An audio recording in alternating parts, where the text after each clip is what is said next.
will just join us the meeting shortly. So, good evening, everybody. Welcome to the virtual planning committee meeting on the 8th of December 2020. There are just a few housekeeping matters to look at. This is a virtual meeting, and I need to ask people, if you are not speaking, to please mute, because it helps remove the background noise. And also, if you wish to speak, if you can raise your hand, there is a facility on the app that allows you to raise your hand to indicate that you wish to speak. I believe everybody's had a copy of tonight's agenda. If anybody hasn't had a copy, then please indicate. This evening we have a number of speakers. Each speaker has 3 minutes to present their case, and I will try and warn them when we get to the remaining 30 seconds. But it's quite hard with so many devices at work all at once. I don't think we've got any apologies for absence. And the next thing I think I probably need to do is possibly declarations of interest. Do we have any apologies for absence? No, there's no apologies for absence. Thank you very much. I'm just going to come to two members because they've got their hands raised, in fact 3. Councillor Michael Cleary. Thank you, Madam Chairman. Yeah, item 5, the land adjacent to the River Foss. I have been lobbied. It is personal, non-prejudicial, non-pecuniary. Thank you very much. Councillor Paul Andrews. Yes, Chair. With regard to item number 6, I have my attention has been drawn to it, and I have a personal interest in it. I know the applicant's spouse very well. Thank you. Just personal, non-prejudicial. Thank you very much. Councillor Mackenzie. Thank you, Chair. Agenda item 6 again. Personal, not prejudice, not financial. I know the applicant. Can I just take this as a blanket that we all know the applicant's partner, Councillor Burr, because she is a councillor at Ryedale District Council, and then we've covered everything. Is that possible? Try with the one. Councillor Potter.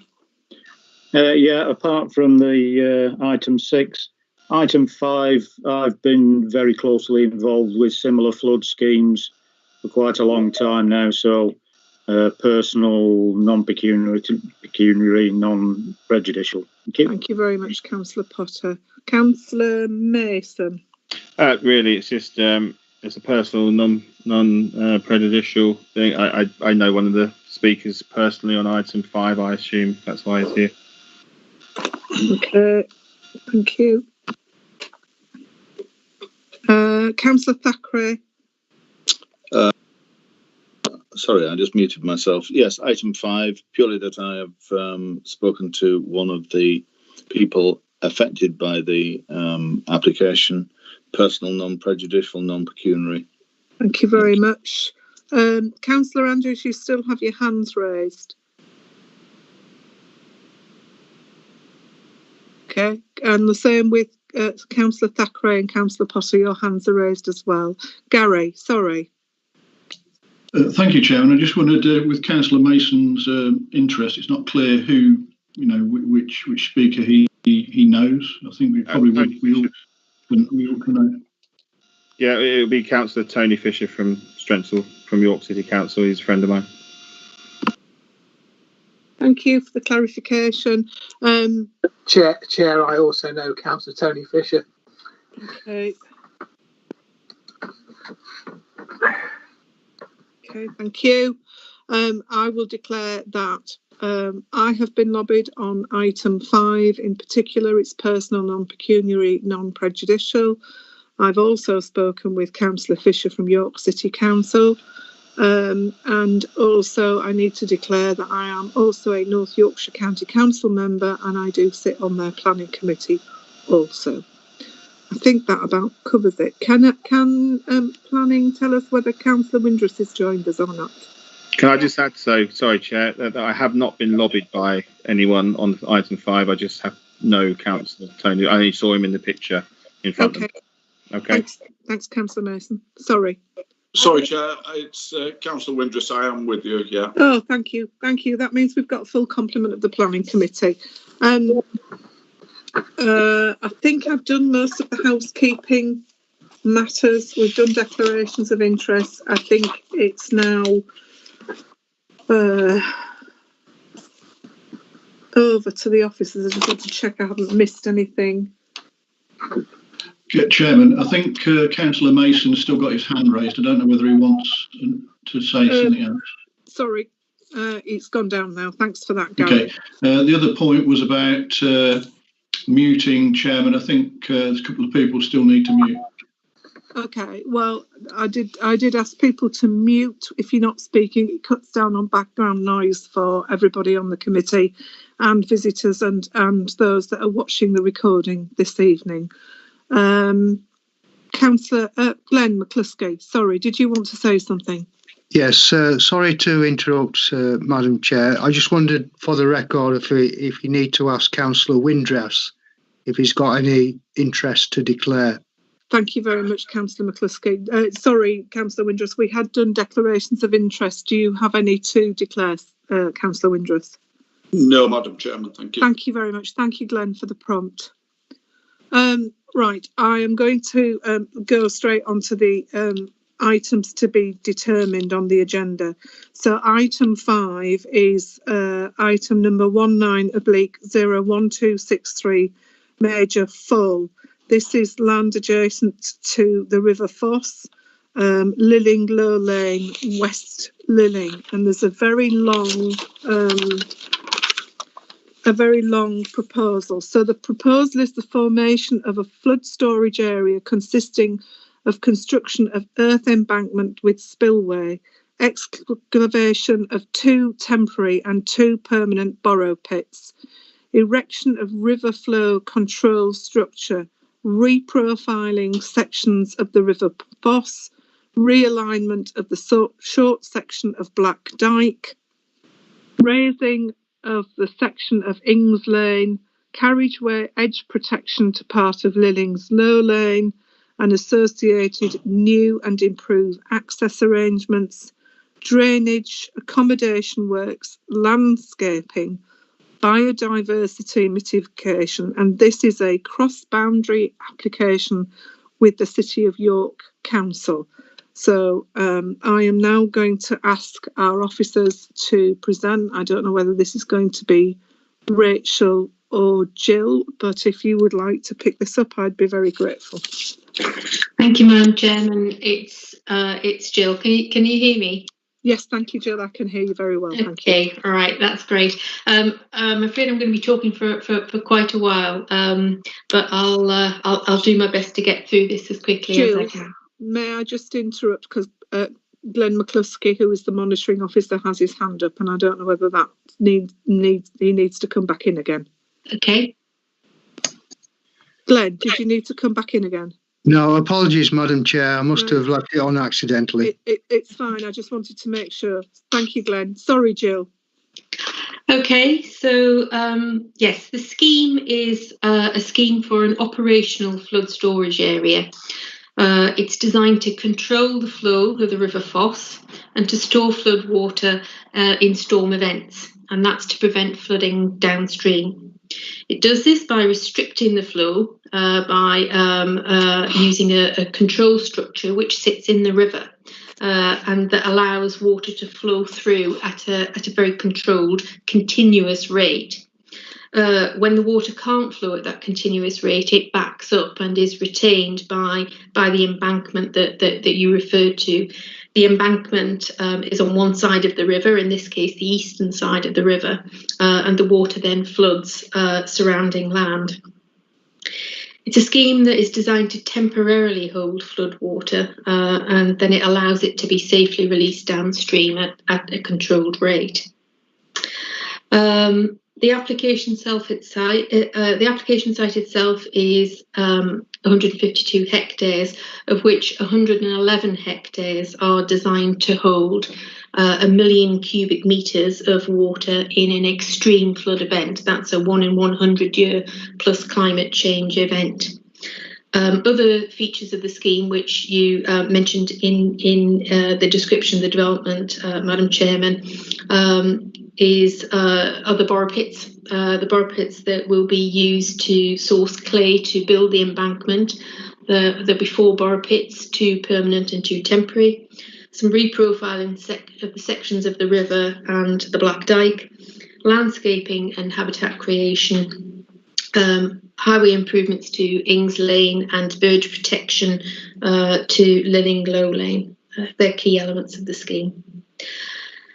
This isn't the first proposal of its kind in Ryedale. The Pickering flood storage area, which is part of the Slowing the Flow project to the north of Pickering, which many members will be familiar with, is also an operational flood storage area.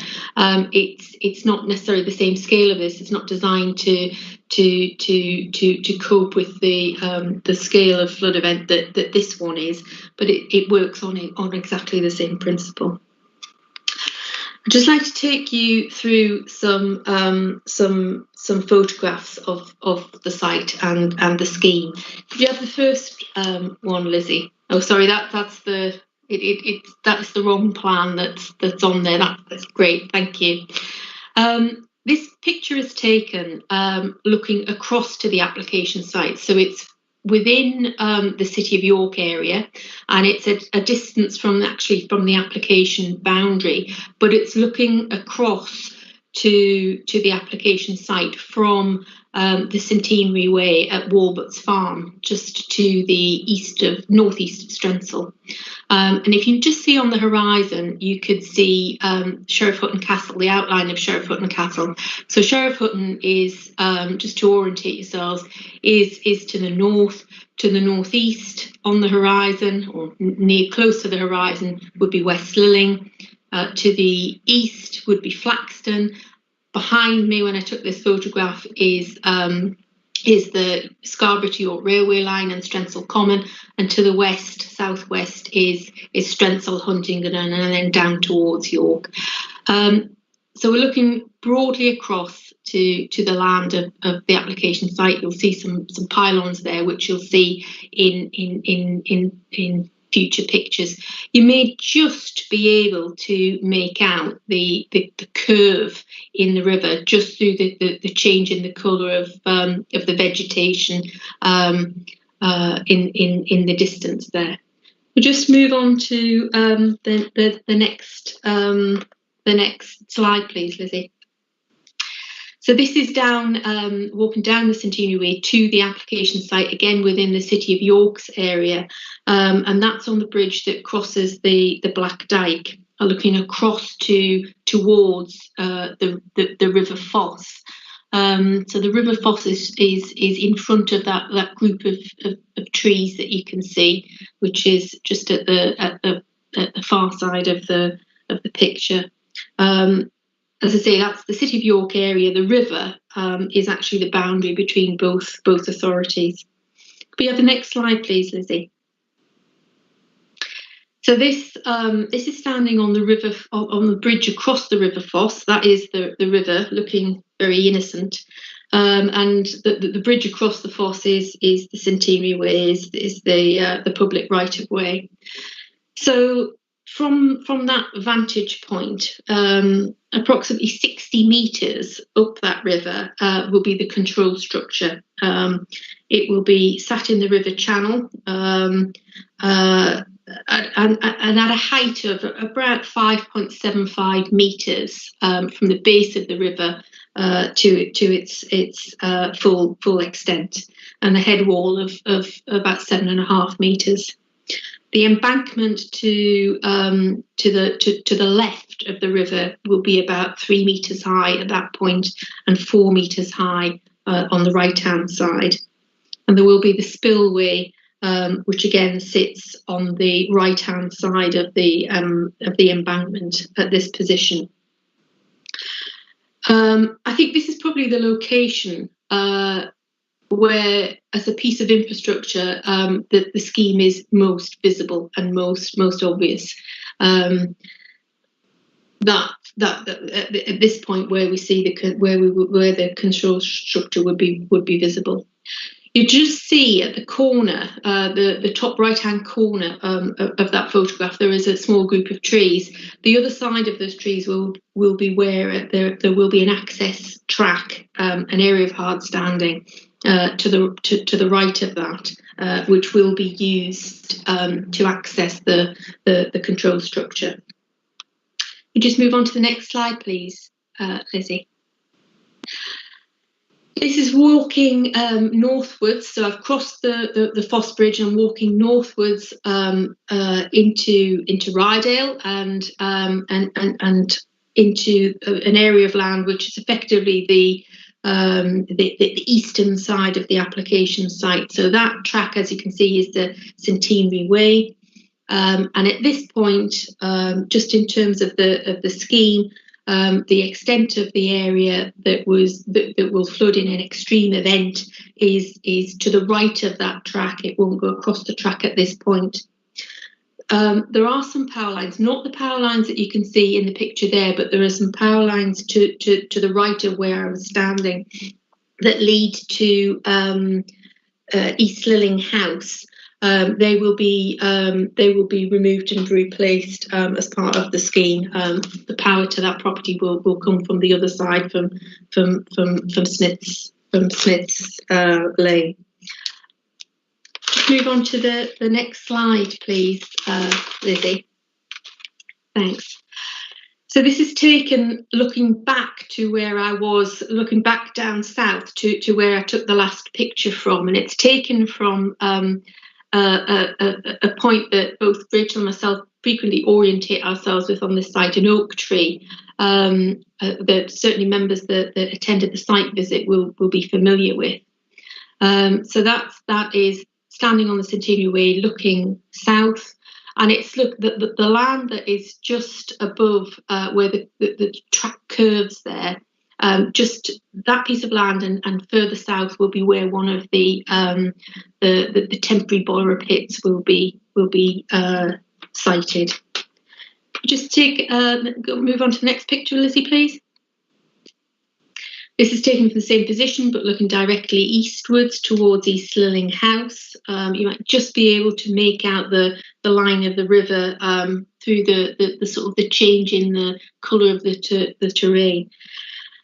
From the south to about this point and a little bit further north, the embankment increases in height from about 3.5 metres right down at the bottom to about 2.5 metres and then 2 metres. By the time it gets to its end point on Lilling Low Lane, but certainly from that viewpoint, it would be in front of those buildings and the line of trees that are on the horizon. And all the land in that picture to the left and behind would be flooded in an extreme flooding event. Move on to the next one, please, Lizzie. Okay, so this is taken from the Centenary Way, looking to so further west in the application site, looking back towards the oak tree. The sheep in the field, in that field, that entire field will be the site of one of the permanent borer pits on the scheme. And just to say that in an extreme flood event, land on both sides of the Centenary Way here will flood. So that includes that area where you can see the turf being grown on to the right. Just move on to the next picture, please, Lizzie. That again is just another picture from that vantage point, looking across towards the south, looking back to where the land falls away towards where the control structure would be. Just in terms of the line of trees that you can see on the horizon, it's the new access track that leads from Bridge Farm, and it will be put in place in front of those trees. I think it's 3 or 4 metres wide access track to the front of those trees to provide access to the site and the control structure. Just move on to the next one, please. Lizzie, thanks. And that's just taken from a point, again, further east along Centenary Way. Sorry, further back, further west along Centenary Way, almost at Lilling Green, on the edge of the application area at this point, looking east. Not all of the land within that photograph would be flooded in the 1 in 100 year event, only part of the fields in front of me. Just move on to the next slide, please, Lizzie. Thank you. This picture is taken from Lilling Green, looking up Ings Lane, so looking northwards up Ings Lane, and you might just see right at in the middle of the photograph is the bridge across the river. Move on to the next picture. Thanks, Lizzie. And this picture is taken from the bridge, looking west. Land on either side of this part of the site. It's a sort of a finger of the application site that is the most western tip of the scheme. That land will flood. It does now, but it would flood to a greater extent in the 1 in 100 year event. The next picture, please, Lizzie. Yes, and then the next picture, again taken from the same spot but looking east, and in the 1 in 100 year event, the whole of that left bank that you can see there would be inundated. Yep, the next picture, please, Lizzie. Thank you. And this is looking southwards from the top of Ings Lane, where it meets Lilling Low Lane. Very difficult to see, but actually there's quite a significant dip in the road there. There is part of the scheme will be to raise Ings Lane at that point, to prevent overtopping, to provide safe and dry access to Lilling Green. So it's effectively a 200 metre stretch of that road that would be raised to a maximum height of about 1.1 metres with culverts below. That will involve the temporary diversion of the Centenary Way, and it will remove a section of hedge to the right and 2 trees, but the hedges will be replaced and forms part of the landscaping scheme. Can we just move on to the next slide, please, Lizzie? This picture is taken from Lilling Low Lane. So the tree not next to the pylon, but the one on the horizon to the left is the oak tree that we've been using to orientate ourselves. This is the point at which the embankment will meet Lilling Low Lane. It travels in a sort of a southwesterly direction, almost straight towards that tree, before it then turns sharp south down the side of the river. So at this point, the embankment is level with Lilling Low Lane as it ties into it. Its height increases towards the river. Before it turns, its height's about one metre. There will be a gated parking area to the right of the embankment at this position. And about 50 metres into that field, there'll be a combine harvester ramp to allow access on either side of the embankment. Once the scheme is completed, the wetland areas that are associated with permanent borrow pits might just be visible from this vantage point. There'll be one which is approximately 420 metres into the field, and the other is on the other side of the river. Can you just move on to the next slide, Lizzie, please? That's a photograph taken from a very, very similar spot, perhaps slightly east of where I was standing, but taken in the summer from Lilling Low Lane.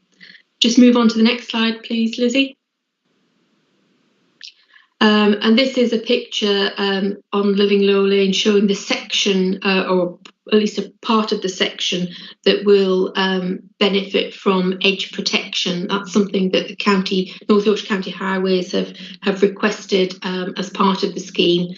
The Living Low Lane, during an extreme event, Living Low Lane will flood, and the edge protection is at this point, and the edge protection is designed to prevent the erosion of the verge embankments on either side. Just move on to the next.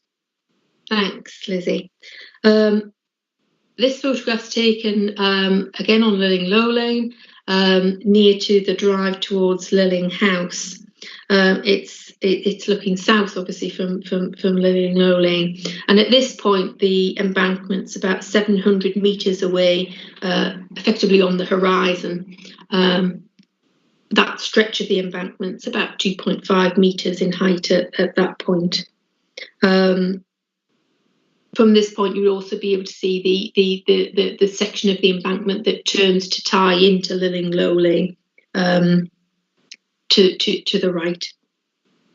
And effectively, this is, well, it doesn't, the picture's a bit deceiving, but once the embankment's in place, this becomes the dry side of the scheme. It's the land on the other side of the embankment, where the embankment encloses the river, that is effectively the wet side of the scheme, the areas that are designed to actually flood. Move on to the next slide, Lizzie, please. The next few pictures are just in relation to the transport route that will be taken as part of the construction of the scheme.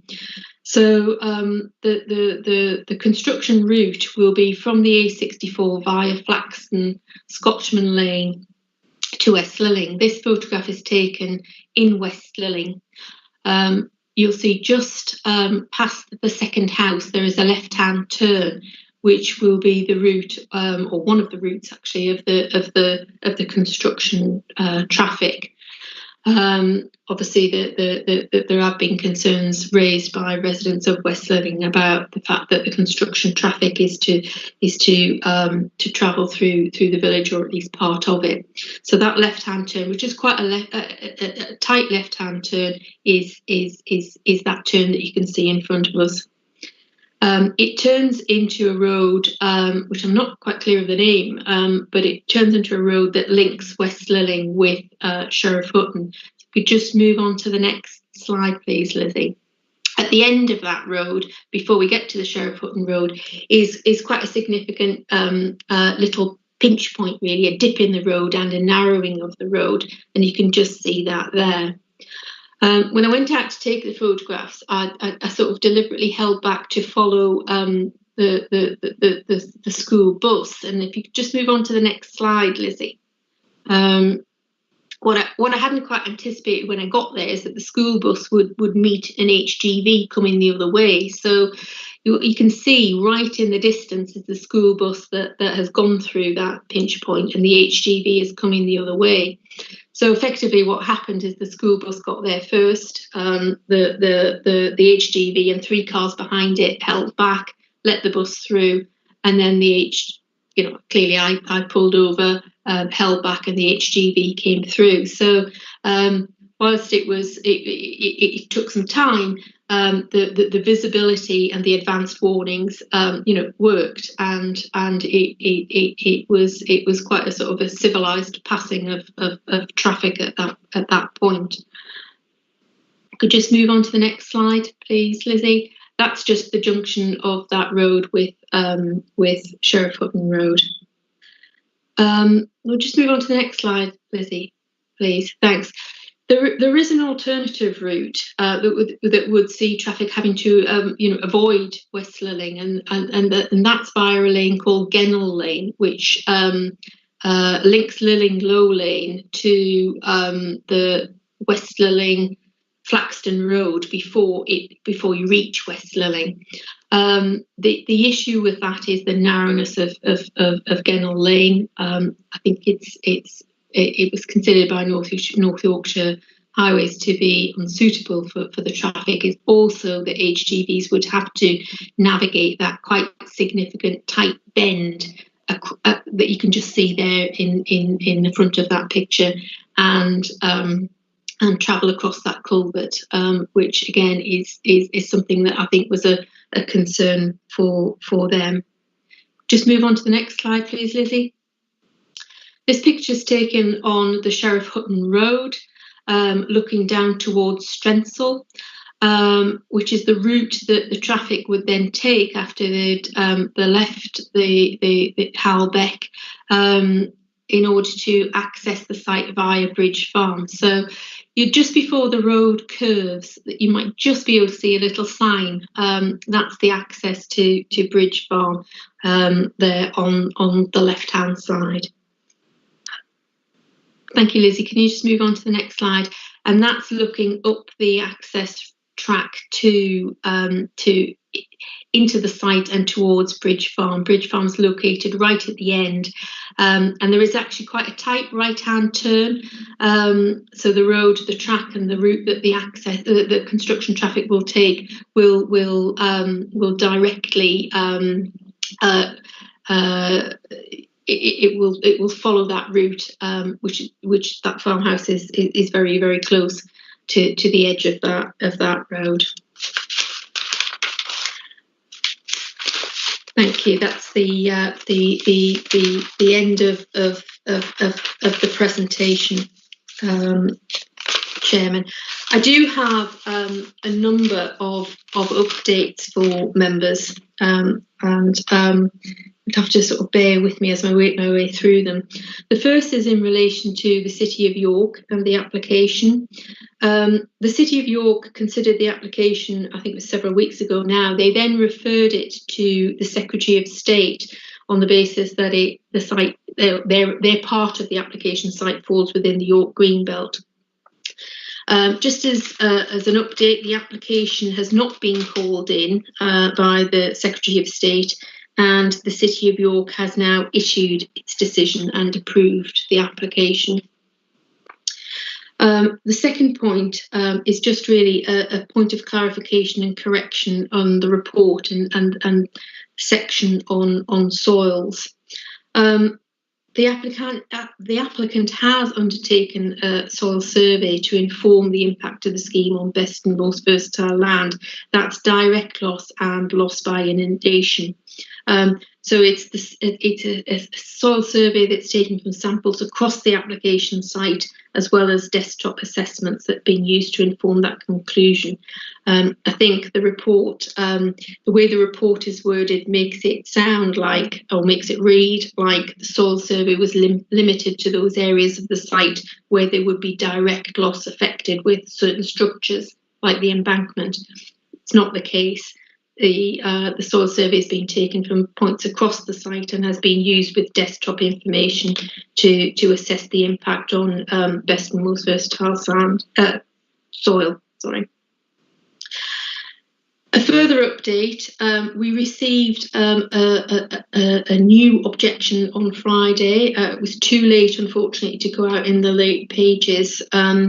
It was an objection that we received from an agent on behalf of a landowner that was raising concerns about the increased likelihood of pollution as a result of increased flooding and receding water. I think just as a brief response to that, there are rules for the application of fertilisers, and the runoff, fertiliser runoff into the river shouldn't make any pollution worse if those rules are adhered to. Members will note from the late pages that there is an email from the NFU that we received last week on behalf of Mr. and Mrs. Wadsworth, and a letter from a flood engineer that they had asked to comment on the scheme on their behalf. The applicant has responded to that, and that is also, the applicant's response is also included in the late pages. Some members may also have received an email from Mr. and Mrs. Wadsworth on Sunday, I think that's been copied to all of the members of the committee, and I think that was done yesterday. The applicant has responded to that, but clearly that's not something that members have seen. So, Chairman, I think if I may, what I will do is I will read out the extracts of Mr. and Mrs. Wadsworth's letter and the relevant response from the applicant, if you're in agreement with that. Yes, please. Thank you. Mr. and Mrs. Wadsworth, I'll just start by reading their letter. Dear Councillor, thank you for visiting Bridge Farm on Friday with your fellow councillors to get a better understanding of the site on which the Environment Agency is planning to build the York FSA. As a farming family, we have some issues which we are concerned about, and we have tried to discuss these with the EA. Unfortunately, they have not engaged in any meaningful dialogue with us and have merely paid lip service to our worries and yet again tell us we have the power to do this, and thus we are left with no alternative but to object to the Planning Permission. Our first worry, and the largest single problem that the Council can help protect us from, is the flood model. This has been used to establish what the EA say is the current state of the land. The model has included no land drainage smaller than 9 inches. This is not a size used anywhere as a common agricultural size. As such, the model is built on the assumption that our land is undrained and impermeable, similar to tarmac car park. Therefore, the model says that when it rains, our farm floods anyway, therefore the scheme has little effect on us. We took the time to find the magnitude of a flood event in February 2020. Our son took photographs and videos of what actually happened during this event. The EA would not even look at these and merely supplied another hefty document saying that what actually happened is wrong and their model is right. In response, the applicant has said, we refer you to the technical note that was submitted on the 4th of the 12th, 2020, 1.2 summary position. I think it was actually a correction. I think it was actually the note was dated the 3rd of the 12th. 9-inch drains.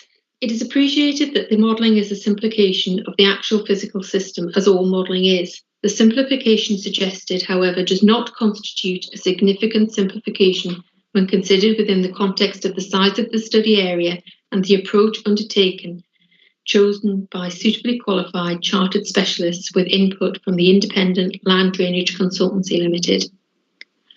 Actual gauge data for the 26th of October 2019 was used to test the accuracy of the current baseline hydraulic model. This event was confirmed to be approximately a 1 in 10 year flood event. The validation of the hydraulic model confirmed that the model accurately represented the River Floss water levels and therefore accurately represents the locking effect on the drains and any out-of-bank flooding. A review of the 9th of February 2020 storm event confirmed that this was also a 1 in 10 year flood event. Mr. and Mrs. Wadsworth then go on to say, we would like the planning permission to have a condition that the model is independently reviewed by a company who does not rely on the EA for continued business in order to establish a realistic current situation with which we agree. The RDC needs this as well to accurately gauge the true impact of the scheme. We're able to suggest such independent flood modelling services. In response, the applicant has said, we refer you to the technical note submitted on the 4th of 12, 2020, 1.2 summary position. The EA would not be agreeable to a planning condition of the sort suggested with reference to the summary position above and against the tests to be applied to the use of planning conditions.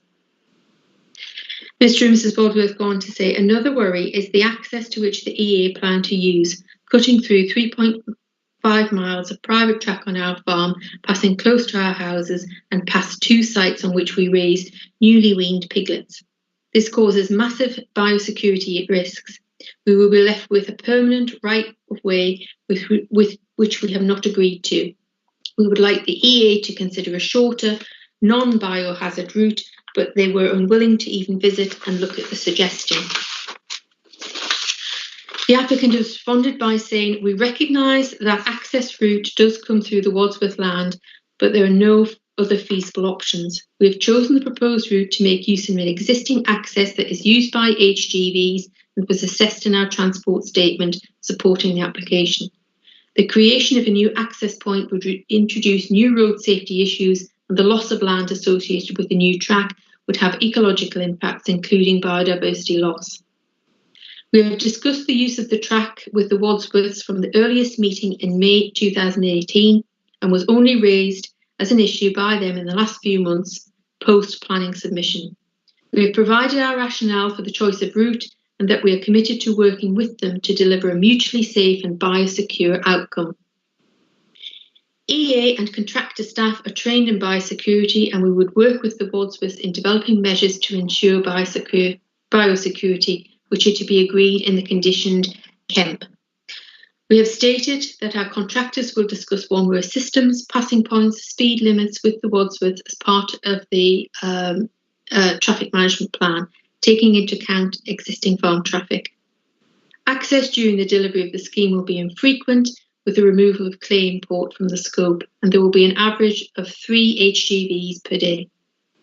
Access for routine maintenance once the construction phase is complete would predominantly be via Lilling Low Lane as follows: 6 trips per year for grass cutting, 1 trip per year for inspection, 2 trips per year for asset inspections, 2 trips per year for monitoring and evaluation, and 1 trip per week in winter, or 1 trip bi-weekly in summer for control structure monitoring. Access through the Wadsworths would be in the event of an emergency only, e.g. to clear debris in the unlikely event of a blockage to the control structure during a flood event. Mr. and Mrs. Wadsworth go on to say, we have never been consulted regarding the habitat areas on our land. We have not agreed to their placement or maintenance of the EEA's benefit, but at our expense, as has been suggested. As a direct result of this scheme, Natural England have already told us we cannot continue our ongoing stewardship agreements, which have been increasing the biodiversity on the farm for more than 20 years. In brackets, net biodiversity loss. We grow high-value crops of turf, carrots, potatoes, and beetroot. None of these will be able to be grown if there is an increased risk of inundation. Grazing may be possible. However, this is a serious loss of income, economies of scale, and diversity to our farm. This will also significantly change the landscape, removing the much sought arable mosaic desired by Natural England. In response, the applicant has said, the current status of Bridge Farm land is included in the baseline biodiversity assessment, which captures the gains Bridge Farm has achieved under stewardship. The scheme will achieve 10% biodiversity net gain, although the submitted scheme is not an enhancement project and habitat creation is required to mitigate for the impacts of the scheme. Bridge Farm's current stewardship agreement expires in early 2021, but can be extended without the areas required for construction.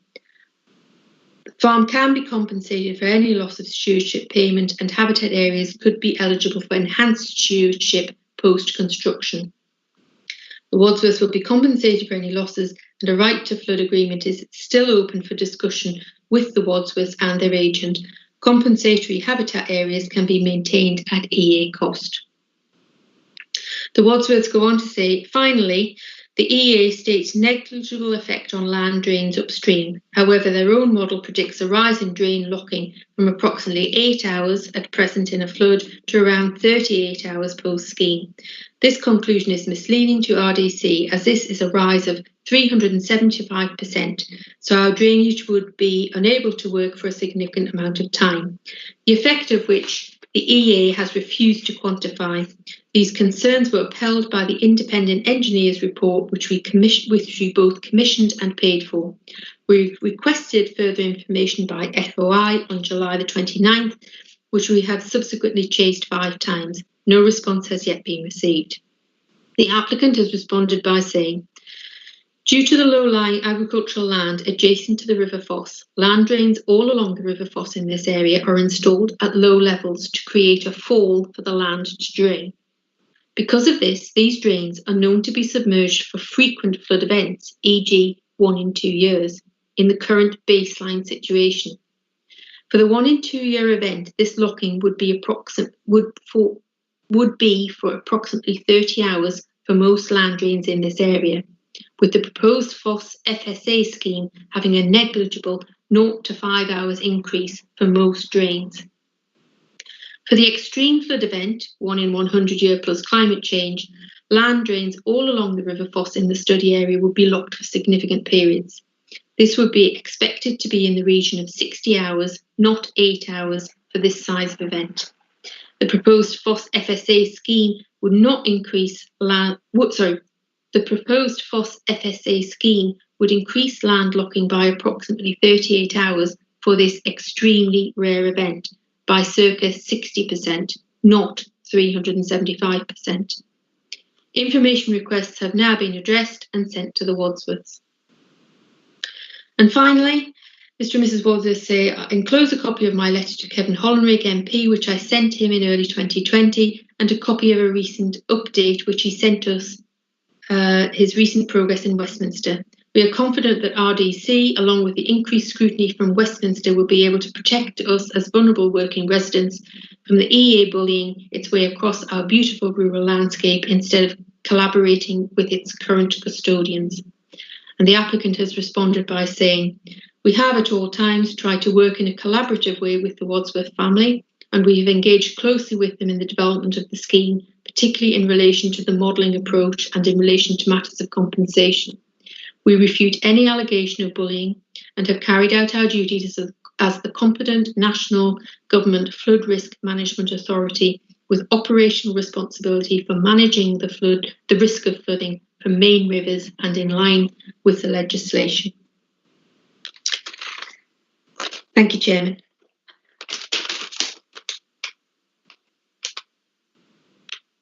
There is a further update, and that's in relation to an email exchange that I think has been happening today. An email exchange between, I think it's Mr. Wadsworth and Councillor Thackeray. And Councillor Thackeray, I think, has copied other members of the committee into that. As part of that email, Councillor Thackeray, as well as the applicant, I should say, Councillor Thackeray has expressed his intention to ask the Environment Agency to provide additional modelling, a working scale model of the scheme and better visual imagery. Madam Chairman, I have a response from the applicant on that email exchange as well. Again, if I could read out, because we just haven't had time to send these out in the late pages. These are all an exchange that's been happening today. So the applicant has responded to that by saying, as per our submission, supplementary statement, River Foss Flood Storage Area Planning Application, applicant's responses to further NFU representations, the 3rd of December 2020, we would reiterate. The Environment Agency is a competent national government flood risk management authority with operational responsibility for managing the risk of flooding from main rivers. It acts as a promoter of flood management schemes and also as the principal statutory consultee to local planning authorities in relation to main river flood risk management. As applicant, the Environment Agency has presented a robust model of the baseline and post-development scenarios, the largest extent of which is based on an extreme event with additional allowance for the effects of climate change. As regulator and the principal statutory consultee, the Environment Agency has reviewed the whole application, including the modelling, and has raised no issues with the methodology or results. As part of the River Foss flood storage area, industry-leading mathematical hydraulic modelling software has been used and best practice applied. The modelling undertaken has gone through a rigorous quality assurance and review process by suitably chartered flood risk specialists. This has included the Environment Agency's own modelling team and an independent consultant, as would happen as any part of an independent model review as a statutory consultee. Where observed data exists, it has been used to validate the outputs of the hydraulic model to give confidence in how it represents what happens in the actual physical catchment. The modelling approach and level of detail is appropriate for the nature of this study, and every effort within reason has been undertaken to represent flood risk within the study area for both the current baseline and the Foss flood storage area scenarios. As a competent flood risk management authority, and given the robust way in which the model was developed and used, which included independent challenge, we do not feel that further model reviews or updates would change the current modelled outcomes. Furthermore, any review or additional delays would seriously jeopardise the applicant's ability to deliver the scheme to schedule and likely delay construction by 1 year, preventing flood protection to 490 properties during this period. No further modelling would add to the assessment of the impacts of the proposed scheme. There are no more updates, Madam Chairman, but in summary, I think we should say that this is an application really that goes to the heart of rural land uses, and it illustrates well the potential tension between traditional long-standing uses such as agriculture and recreation, with a need for rural areas to expand roles, to look at flood mitigation, energy production, etc., as we as a nation try and deal with climate change. So as a planning authority covering a large rural area, we'll be increasingly expected to resolve competing uses for rural land. That's clear in national policy, and it's something that this authority recognises, as members will be aware, in its own development plan. There are no outstanding objections from statutory consultees to the application, and all of the issues and material considerations raised by the application are addressed in the report. In terms of the planning balance, in essence, there are some negative impacts associated with the scheme. There's a limited loss of agricultural land and some best and most versatile soil, and there is an impact on agricultural businesses as a result of increased flooding, and impacts and disturbance to habitat and wildlife, all of which are mitigated and compensation arrangements are in place for. There is also a negative impact in terms of the residential amenity associated with construction traffic, particularly to residents in West Lilling and the occupants of a bridge farm on that route. The other element of the planning balance are the positive impacts, and they include biodiversity net gain, but most significantly flood protection for 490 properties. And it's easy to just say 490 properties, but that's a scale of property that are bigger, I think, than some of our villages in Ryedale. What it means is it's benefits that will address safety issues, address risk to life that's inherent with flooding, and the benefits which prevent destruction to property and to lives, which is associated with flooding, the loss of belongings, potential hardship and displacement from homes. So it's clear that against that context, Madam Chairman, that we consider that the benefits of the application significantly outweigh the negative impacts, and therefore approval is recommended. Thank you, Chairman. Thank you, Jill. Thank you very much. We have a number of speakers this evening, and I will go down the list and invite you to come up and speak. Each speaker has 3 minutes to present their case, and I will try and give an audible warning when there's 30 seconds left. The first speaker this evening is Councillor Helen Loynes. Councillor Loynes is the chairman of West Lilling Parish Council. Councillor Loynes. Good evening. My name's Helen Loynes. I'm the chairman of Lilling's Ambo Parish Council. And I'd like to say from the outset of the scheme, we have been let down by the Environment Agency. Firstly, we were not informed of this scheme, even though in 2018, exhibitions have been held in Huntingdon and in Strensall. I only found out in early 2019 when I discovered the EA's soil structure investigations in the fields nearby and asked the farmers what they were. Secondly, the EA cancelled the village meeting due to the general election, giving us only a few days' notice, even though they had known for a while that it wouldn't go ahead. And thirdly, we have been trying to ascertain why an alternative using Dennell Lane and Smith's Lane couldn't be used, so avoiding the route through West Lilling. In August 2020, at a meeting with our MP Kevin Hollinrake and the EA would not indicate why this route could not be used. Incidentally, at that meeting in August, the York EA representative admitted that he had never visited the proposed construction site or its route.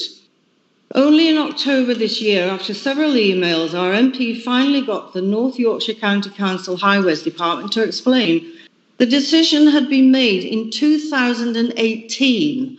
They would not approve our suggested route because, amongst other things, they couldn't find the owner of Smith's Lane. A very lame excuse. As the EA has reduced the numbers of HG vehicles required, Highways no longer objects to the proposals. However, this is estimated to be only 85 fewer lorries out of over 1,000 extra vehicle movements travelling through the village. This project will dramatically increase the already heavy traffic inflicted on the village, something which for years Lillingsambo Parish Council have tried to resolve. I've sent many emails and images to Ryedale voicing our concerns about the narrowness of the road and the pinch points, which actually weren't prominent in the slides we have seen. We still do not know who or what organisation will be responsible for the maintenance of the bund and the borough pits and the warning signage when Lillinglow Lane is flooded. Surely this should be agreed before any consent is given. The foss has not been dredged in years, causing an increase in height of the riverbed. This then closes drainage ditches from the arable fields during moderate rainfall, causing the land to flood and remain flooded due to the clay soil structure. This scheme will keep the foss at a higher level, so flooding the fields for even longer. The EA have completely ignored the facts and knowledge of the local farmers. And finally, why should the people in York benefit to the detriment of others in West Lilling? Why is more consideration being given to the ecology, flora and fauna than the residents of West Lilling? Okay. Sorry, Helen, that's time. I was just going to say, why is York still allowing building on floodplains? And that is my statement. Thank you very much. Thanks for that. The next speaker is Councillor Anthony Fisher, Councillor Fischler from York, York City Council. Councillor Fisher. Thank you very much. I hope you can hear me. I'm one of the ward councillors for Strensall Ward on City of York Council, and the content of my statement has been approved by my fellow ward councillor, Councillor Paul Doty, and is delivered on his behalf. December 26, 2015, remembered by many people for a very long time. Over 24 hours of continuous heavy rain turned the foss into a raging torrent. In Strensall, a team from the parish council spent the afternoon up to their thighs in water, getting traffic through floods in the village centre without flooding nearby properties. It turned out the sewers had been affected. Sewage was coming up in the main street and we were standing in raw sewage. We saved the houses in the village centre, but sadly, 3 houses elsewhere in Strensall were inundated by the river. Further into York, the Foss barrier was overwhelmed and almost 500 residential and business properties were flooded. The financial losses are estimated at £65 million and around 2,000 residents were affected. It is an absolute miracle that nobody died. I spoke to one resident, ironically a former chief officer at Ryedale, who was out of his house for 8 months and had to live in Edinburgh. Another officer at York told me that the water had been thigh deep in his living room. Some residents had no insurance and had lost everything.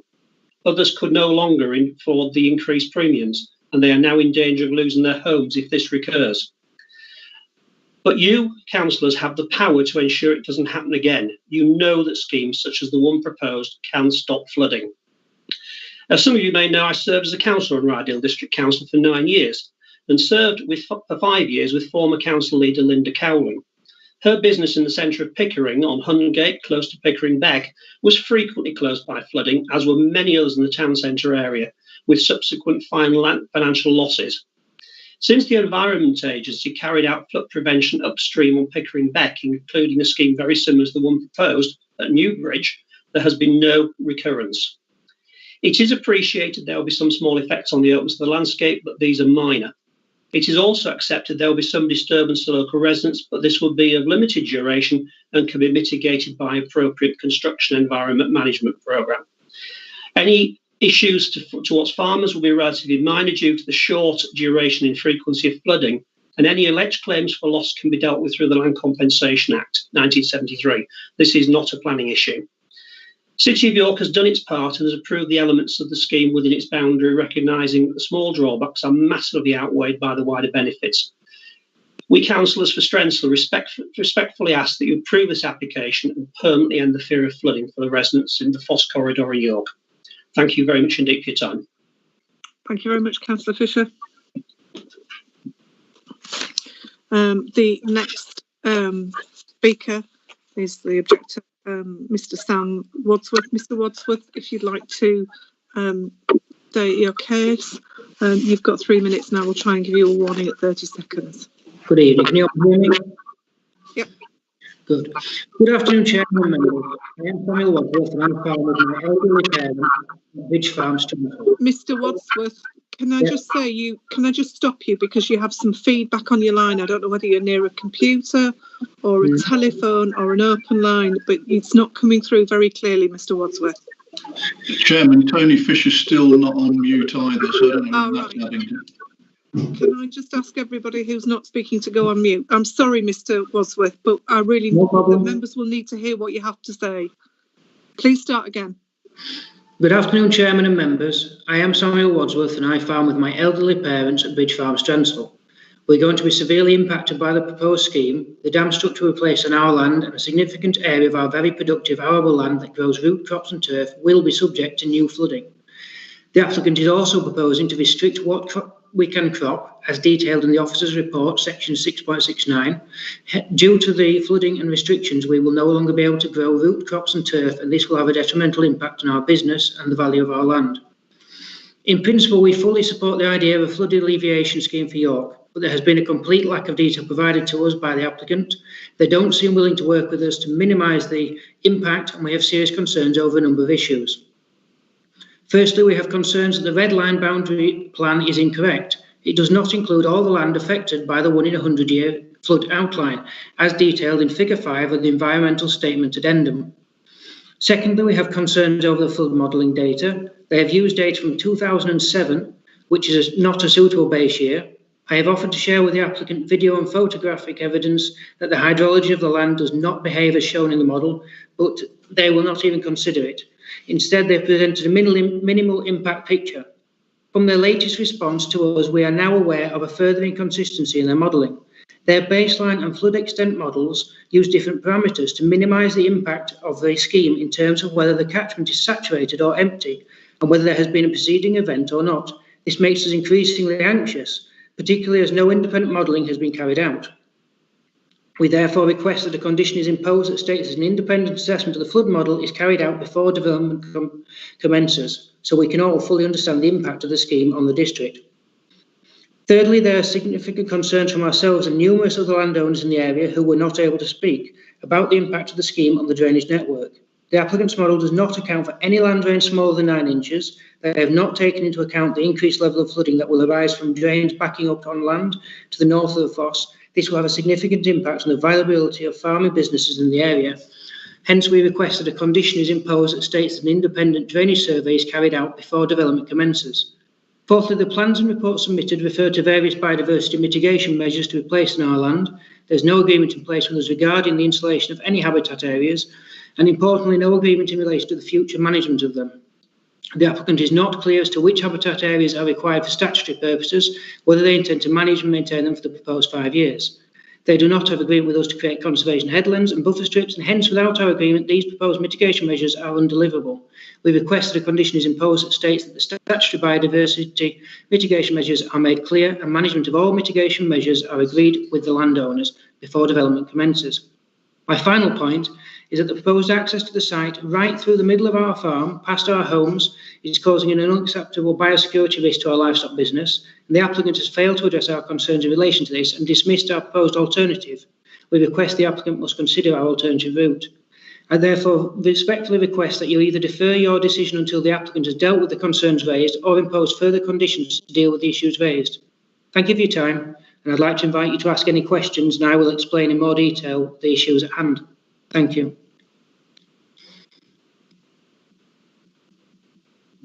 I seem to have frozen for some reason. Caroline, can't hear you. Sorry, thank you, Steve. Right, thank you, Mr. Wadsworth. I'm now going to ask the applicant's representative, Richard Lever from the Environment Agency, to speak. Mr. Lever, you have 3 minutes, and I will try and give you a warning at 30 seconds. Good evening, Chair, members of the Planning Committee. The proposed Foss flood storage area is one of the key projects being delivered by the Environment Agency for the City of York, making a vital contribution to its protection. The scheme will produce significant benefits by better protecting 490 properties from the risk of flooding along the Foss corridor. Whilst these flood risk benefits lie within the City of York administrative area, we are pleased to see it stated in the Planning Officer's report that Ryedale's local plan vision recognises the role of flood alleviation schemes in mitigating the impacts of climate change. For the vast majority of days in any 1 year, water will pass through the structure without the storage area being utilised. It is only during flood events that the storage area will fill with water, holding the water back and in doing so reducing the risk of flooding to properties from Strensall to York. Once the flood event has passed, the water in the storage area will subside. Even in a 1 in 100 year flood probability event, the water will be only held in the storage area for 2 days. This infrequent use of the flood storage area will mean the landscape will remain largely unchanged and farming will be able to continue in the flood storage area footprint. In support of the scheme, extensive engagement has been undertaken. This has included presentations to 6 parish council meetings, 5 public events where around 180 people attended the sessions. Whilst there have been a number of objections to the scheme proposals, the overall majority of people we have engaged with have supported the proposals. We have engaged over the last 2 years with the landowners in the vicinity of the scheme. This has involved gathering detailed data on the topography of their land and existing drainage networks, and evidence from their experiences from previous flood events. Using this data, we undertook a 6-month detailed modelling exercise of the impacts of the flood storage area. The outputs of this were shared with landowners. While some individual landowners have disagreed with the scale of flooding impacts, we are confident that a fair and accurate model assessment has been undertaken. The proposed transport plan for the construction traffic has resulted in a number of objections from local residents and Lillingham Parish Council. We understand the objections were heavily influenced by the contingency requirement for 230 HGV delivery trips for the importation of clay material. Based on these objections, we have reviewed the overall delivery programme for the scheme and we have moved the requirement for importing clay. Following this change, North Yorkshire Council Highways confirmed they had no objection to the scheme, subject to a number of planning conditions, and concluded the proposal are not thought to constitute a material detrimental impact on the route. We are grateful that the Ryedale Planning Officer has worked diligently to assess the application against all relevant planning policy and NPPF considerations. In summary, the application supports the scheme which will deliver the substantial benefit of better protecting 490 vulnerable properties from the risk of flooding, and we believe it is compliant with local policies and NPPF, with no material planning considerations preventing approval. Thank you. Very much, Mr. Lever. Right, we have heard from all the speakers on this item this evening. I will open the application up for questions from members. Councillor Andrews.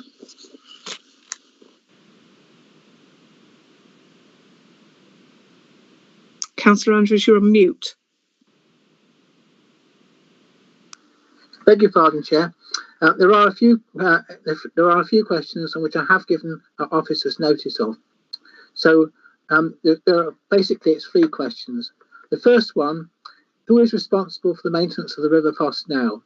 Is it the IDB or the Environment Agency? The second one is: who will be responsible for the maintenance of the control structure and the physical flood defences, i.e. the bunds and the mounds and the embankments, etc. I'll deal with those 2 questions first, Chair, before I come to the third question. So could I have an answer to those 2 questions now, and then I'll go on to the third one. Thank you, Councillor Andrews. Just in answer to your first question, it would be the IDB.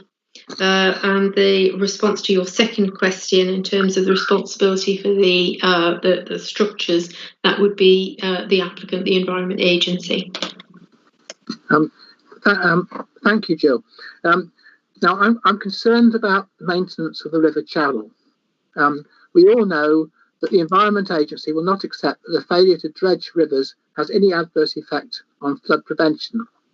And we also know that that view has been challenged by the NFU, and it's also been challenged by the consultant that this council engaged in 2008. Now, as I understand, the substantial basis and hypothesis for the application is the assumption that the control structure will allow the river water to back up behind it, so that upstream of the control structure acts as a storage tank. My question is, and what I would like to know, is what action is going to be taken to maintain the depth of the upstream storage? Who will be responsible for doing this?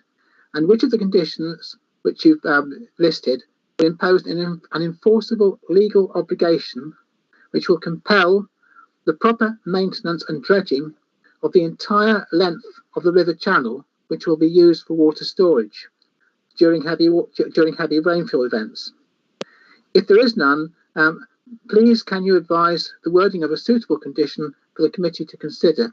In other words, what I'm saying is the river channel, if the river channel hasn't been dredged, then it should be dredged as far as the storage as the storage tank area is concerned,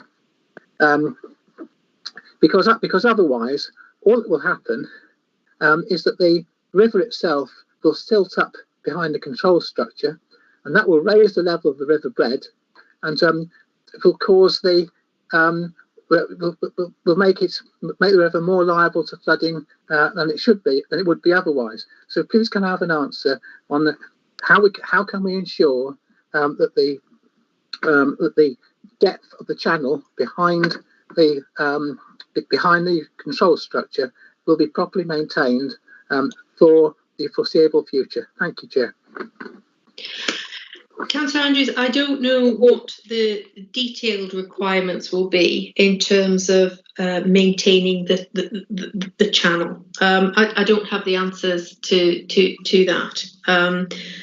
What we have got is a condition 5, that does require that all of the details for the operation and management of the flood storage area, so that would include the channel, it would include all the apparatus and the embankments, are agreed, are submitted to us and agreed to the satisfaction of the IDB.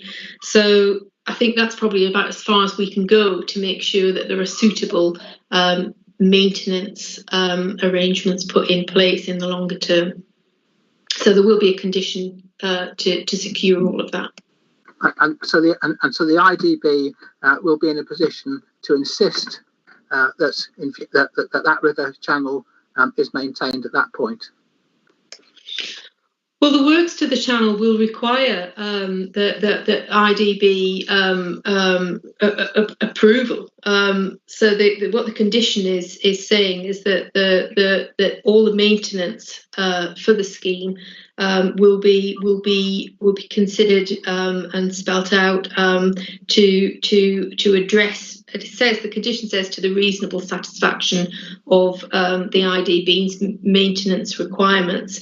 As I understood it, that wording we've tried to mirror the wording that York have used in conjunction with all the statutory consultees. That was something that the IDB wanted to be included in that condition, and it's been included. Thank you, Thank you for that, Paul. If you'd like to lower your hand. Councillor Potter. Yeah, thank you, Chair. Further to that question, I'm quite interested. If the IDB are currently responsible for that section of the River Foss, are you aware of whether it will remain the area that will be within the flood storage area? Will that remain as the responsibility of the IDB or the Environment Agency? I don't know whose responsibility it will be. I know that the control structure and the embankment are certainly the responsibility of the EA. Right. Yeah. I mean, just as a point of interest, the River Foss isn't so much a river as a canalised river, and if it's been maintained by the IDB, and judging by what I saw on our site visit and your photographs, I can't imagine that has not been dredged, because the IDB will dredge that as a drain. So, and another point to note is that if it was dredged out, the dredged out material would be deposited on the bank, and therefore the area of the flood storage area wouldn't be affected one bit, because all you're doing is moving part of the flood storage area from the channel to the embankment. So that apart, could you just confirm, I believe you said there were going to be 3 daily HGV journeys during the construction phase, because I'm aware that there's no import of clay, so that keeps it fairly well down. The average HGV movements across the construction phase, so across a 2-year period, I think averages out at 3 HGV trips. And so 3 HGV trips, as I understand it, is 6 HGV journeys, because there are to and fro movements. Lovely. Thanks a lot, Jill. Thanks, Chair. Councillor Thackeray. Thank you, Chairman. I'm just trying desperately, going through a document, I think it was a November planning meeting, and it's the same application, and there's a list of consultees. The Foss Internal Drainage Board is listed as an objector. Could the planning officer please read out the objection from the Foss Internal Drainage Board from that meeting, please? It's listed on page 129 of the actually 27th of October 2020. Thank you.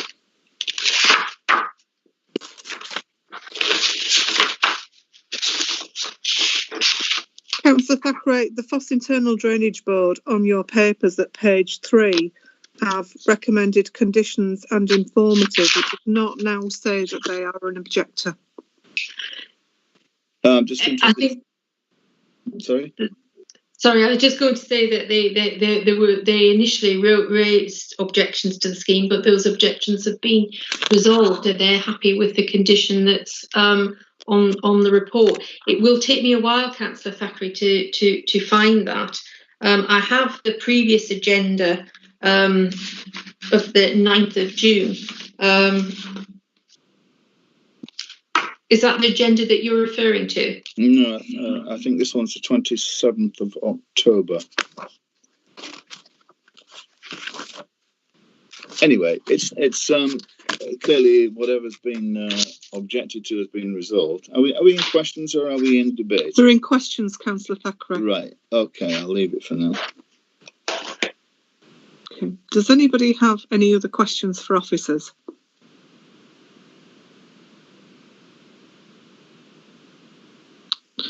Jill, may I ask a couple of questions, please? They are quite general. Is it possible, just for the benefit of everybody, to explain a 1 in 100 year event? Because my understanding is that it doesn't mean that it will only happen.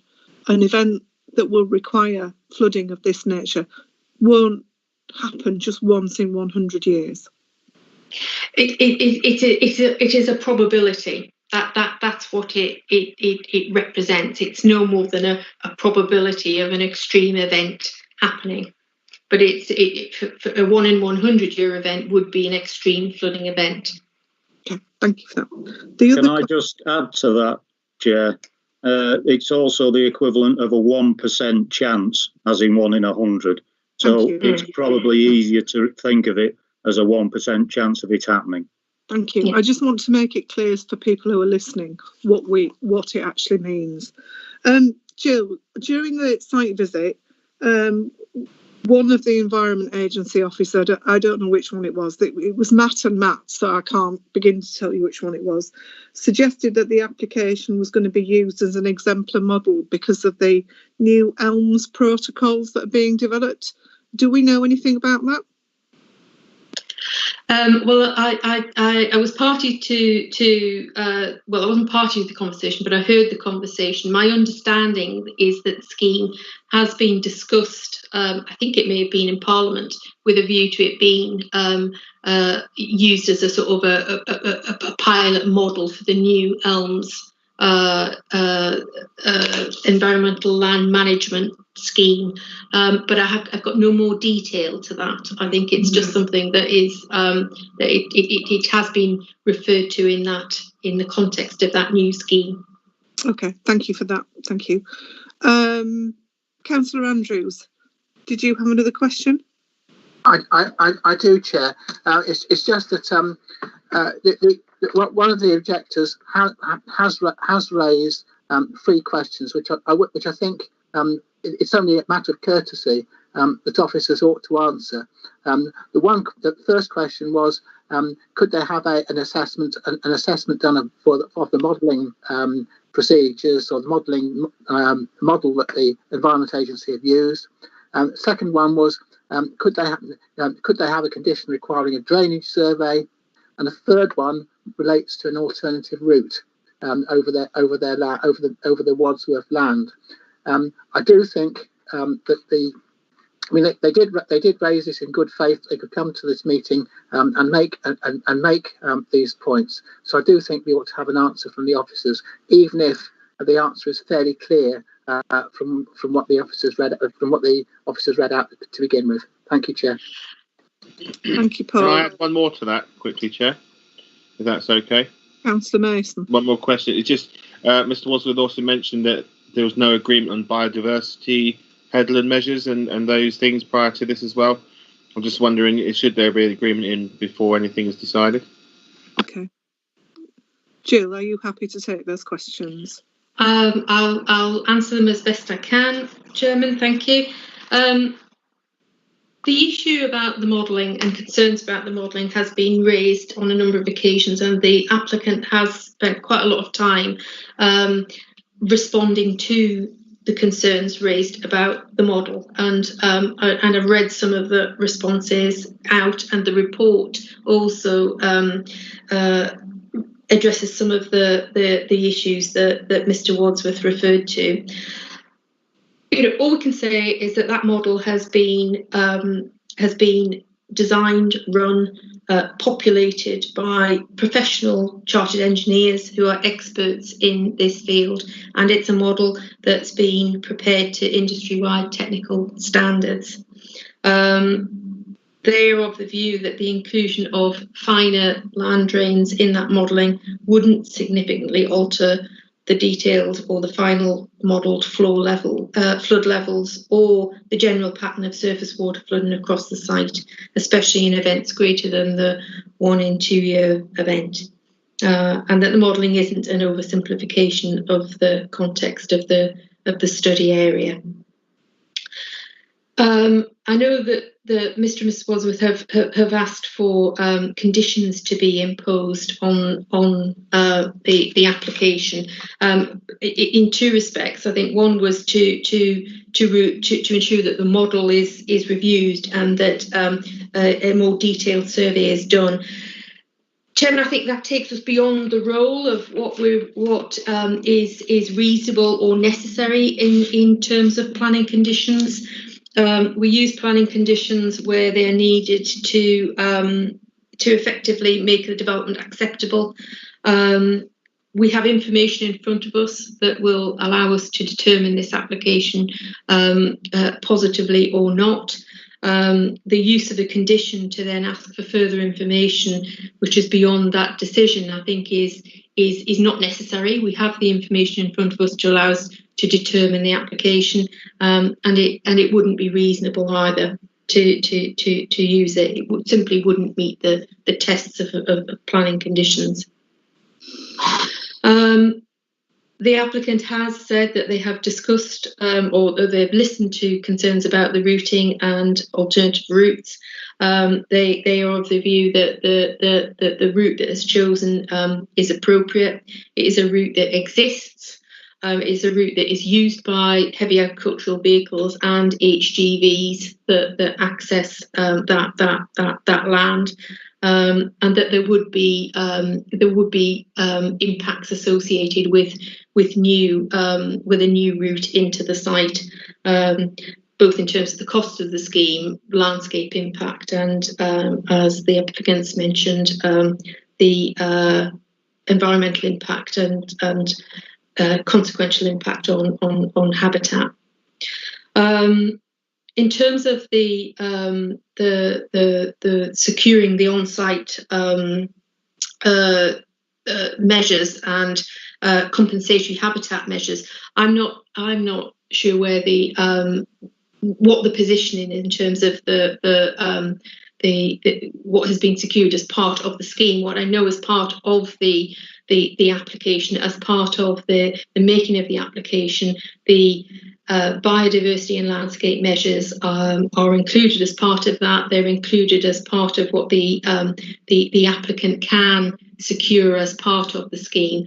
But I'm not aware of the extent to which that has been formally secured. All we know is that they're part of the application in front of us, and they can be delivered by the applicant. Can I just come back to this, Chair, and just ask a supplemental question, and that's in regard to the alternative route. Will the applicant be required, after the construction phase is finished, to reinstate any damage that has been done to his private access road? Thank you.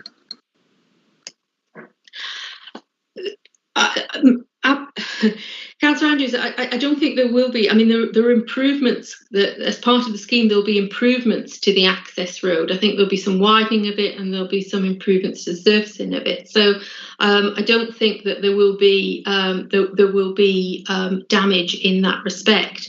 But you know, that is something that could be included within the construction management plan arrangements that will be secured by condition. So could we have a condition saying that if there is any damage to that access track, then that damage will be reinstated at the end of the construction period? Could that be added as a condition?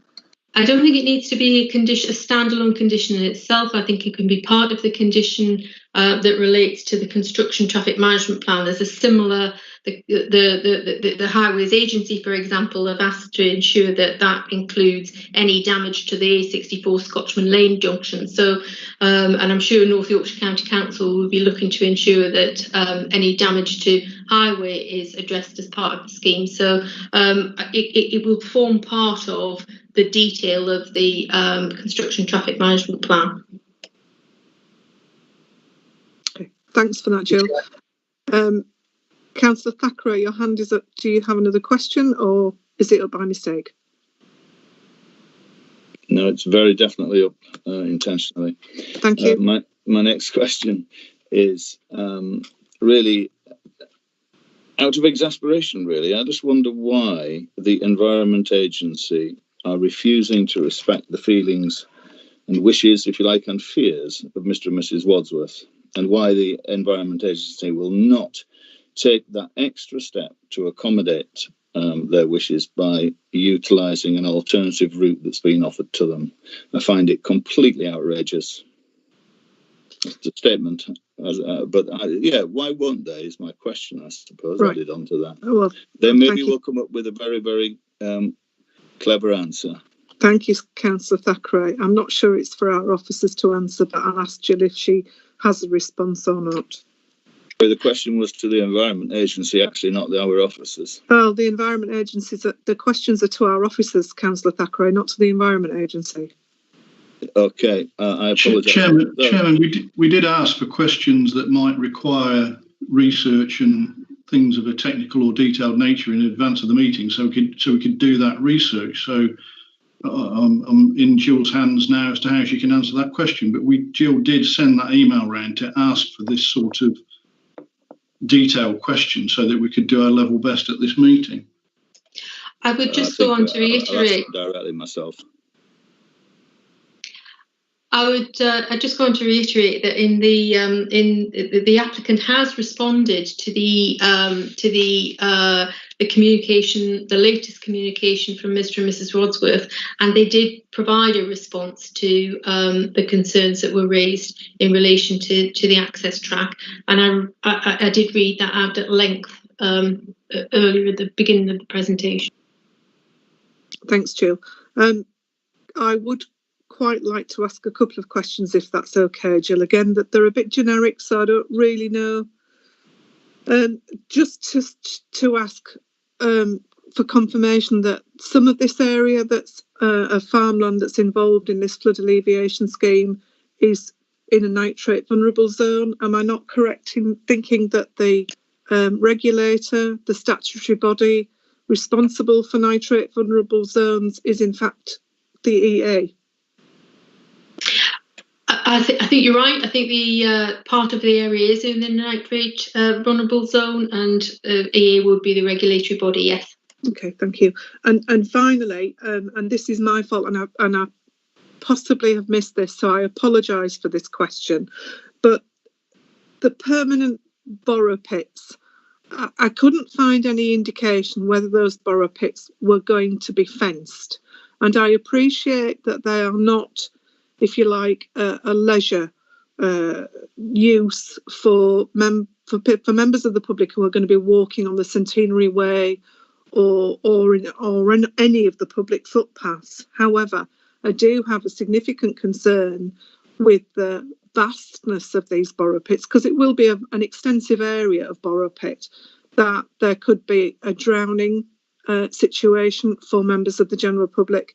And also, I didn't have any indication, I couldn't see anywhere, of how the borrow pits were going to be maintained, because the borrow pits in effect become huge storage tanks, and during a flood event they will get silted up.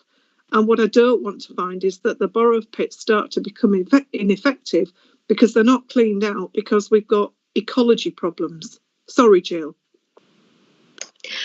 Thank you, Chairman. I don't think there is, down to the specific level of whether or not the edge of the water around those permanent borrow pits would be fenced, but it is something that could be included within the landscape and environmental management plan, which would be part of which would be conditioned as part of any approval. Similarly, that landscape and ecological management plan could also deal with any management of those water bodies.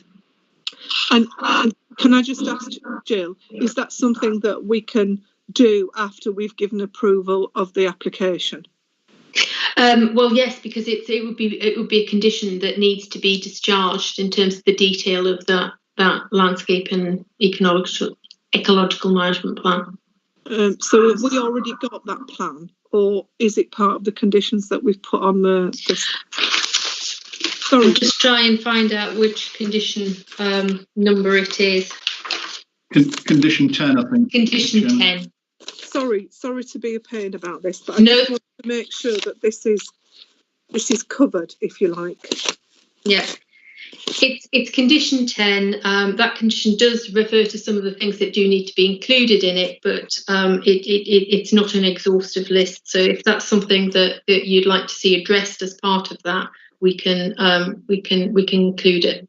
So it's included by that condition. Yeah, thank you for that, Jill. That would be much appreciated. So that's the fencing and the maintenance of the borrow pits so that they remain effective. Councillor Mason, did you have a question? Yeah, I'm going back to the biodiversity measures, actually. And I know the applicant has said there's a net gain on biodiversity. I'm still, maybe, this is my layman terms here coming across here, how they can work that out when they haven't actually supplied what they're going to do about these biodiversity measures in headlands. I'm not quite clear how they've worked out they can do this without providing details of how they're going to do this. And do you understand that maybe that fits in with this land management plan that you're talking about here, Caroline, is maybe we need to ask, well, can we see these details of these headlands, for instance, and as part of the plan?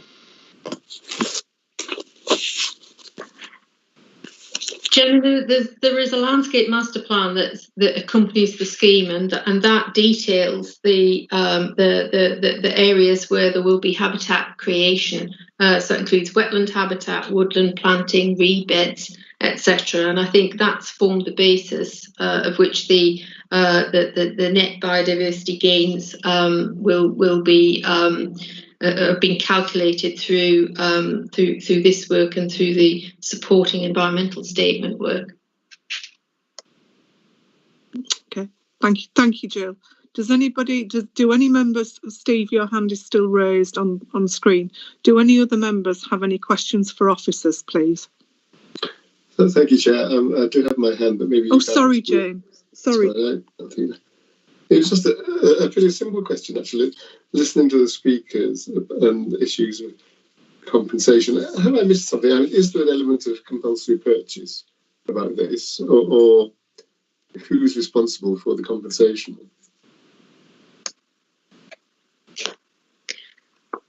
I don't want to get into too much detail around compensation because it's not effectively a material consideration for us as a planning authority. It's suffice for us to know that there are arrangements in place to compensate landowners for losses that arise as part of the scheme, either as it operates or in terms of land take that's required to deliver the scheme, either for the physical structures or for the landscape mitigation and landscape and ecological mitigation. And that's dealt with through legislation that deals with compensation and right to flood. Thanks. So let me just rephrase that a little bit. What I'm interested in is the ability to, if you like, legally deliver what's being proposed, and indeed the ability to deliver the compensatory measures which are required. And I think that is a material consideration. So is this is this compulsory purchase, or is it other legislation? It's not, as I understand it, it isn't compulsory purchase, it's other legislation, and there are no legal impediments that would prevent the scheme from being delivered. So that leads me to imagine that if that is being imposed on someone else's land, there will be private recourse to compensation, which is outside the framework. Yeah. Members, anybody with any other questions, members? Yeah, I have, Chair. Thanks, Councillor Windruss. I can't see you on screen, so forgive me if I've missed you. I did have my hand raised, but anyway, it's just again on the biodiversity, because we've sort of heard two conflicting conclusions tonight, who I'm meant to believe, because Mr. Wadsworth was different to the EA's one.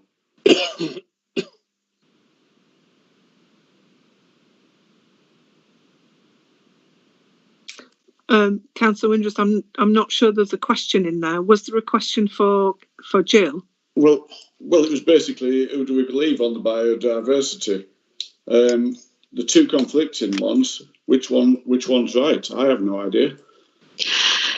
Chairman, my understanding is that the applicant legally, the applicant can deliver the biodiversity and landscape mitigation that is required as part of the scheme and as part of the application, the description of the application, and there is nothing to prevent that from being delivered. Okay, thank you for that. If there are no other questions from members... Chairman? Yes, Eric. Sorry, my hand doesn't seem to be working at the minute. Okay, Eric, if you'd like to ask a question. Yeah, Jill, well done for the report you put in. It's been absolutely marvellous. Just on the site traffic coming into the site and out of the site, coming off the A64 on York Road and into Lilin, and you're saying to go up to the junction and turn left where you met the bus and the Are you with me? Do you know where I am? Yes. Where you met the bus. Oh, the Howlbeck. Yeah, the Howlbeck. That Howlbeck is actually condemned, because, as far as I know, because it is deteriorating, and if you get heavy wagons on it, keep around. The better route is to go up towards Sheriff Hutton, and at the park gates, turn left, back down towards York. Just an observation, whether anybody had seen it before. Thank you. Okay, thank you for that. Right, if there are no other questions from members, I will move it into debate. And I'll open it up for debate. Councillor Potter. Yeah, you'd have been surprised if I didn't have anything to say on this one. I would indeed. Right, thank you, Chair. Well, when I started my journey into flood issues, and even as recently as 5 years ago, I was regarded as something of a maverick nutcase for insisting that upstream storage and natural flood management were credible and cost-effective methods of flood risk management. And no funding was available because there was allegedly no evidence it worked, but without evidence there was no funding. So I'm very pleased to say that this application very much suggests that there's been a major change in policy. And I'd like everybody to please be aware that we can't stop serious flooding.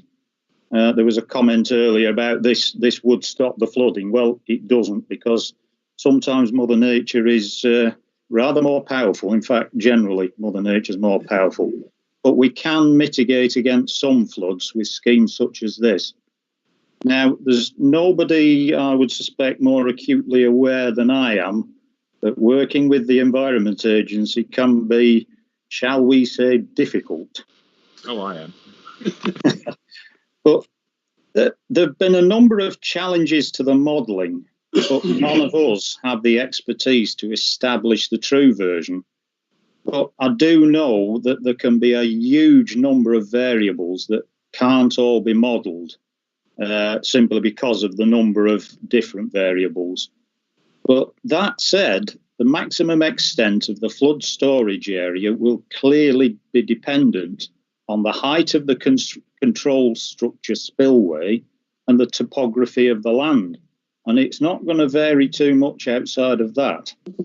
And it must also be remembered that it's very unlikely that the land will be flooded for more than a day or two, and certainly not enough, therefore, for significant detriment to crops. And if that does happen, then it is going to be a massive flood that would have been detrimental to crops and flooding the land anyway. So, I mean, clearly there are issues with this, and planning conditions must protect landowners from negative impacts. And I trust that the conditions are robust enough to ensure this. However, temporary and infrequent flooding of this land, when balanced against the protection from flooding for at least 490 properties, tips the balance considerably in favour of approval. And this balance, I believe, is key to our decision. And it would be difficult to argue against the case for temporarily flooding this piece of relatively remote and unpopulated land with up to 1 million cubic metres of water, rather than having that 1 million cubic metres of water downstream with the misery and the huge cost of so many flooded houses of businesses that would be the effect of. So I'm clearly going to be supporting this application, and I move that the officer's recommendation of approval should be met. Thank you. Thank you, Councillor Potter. Councillor Cleary. Thank you, Madam Chairman. I would like to echo and reinforce the thanks to the officers concerned, and in fact, the whole of our planning department have done a sterling job. I'd also like to welcome Councillor Tony Fisher as a member of the neighbouring authority, and I did listen to the debate on the 19th of November, And I do hope that possibly this will be the first of many applications, or a number of applications we can share as neighbouring authorities, and I hope we remain neighbouring authorities for some time to come. Quite naturally, the City of York Council, the Planning Committee, supported in a very brief debate, because they were quite properly looking at their electors in Strensall and Huntingdon. I'd like to support this. I'd like to say that this is a model application for a model project. However, I can't. The overwhelming message that looking at the residents of Ryedale have said is a very reasoned approach, and say that they agree with the principle, the idea of this project, if it's needed. I think any reasonable person would suggest that preventing the flooding of up to 490 properties in one area can only be a good thing. I have to say that if the applicant had approached the project differently, they'd be pushing on an open door, in my opinion.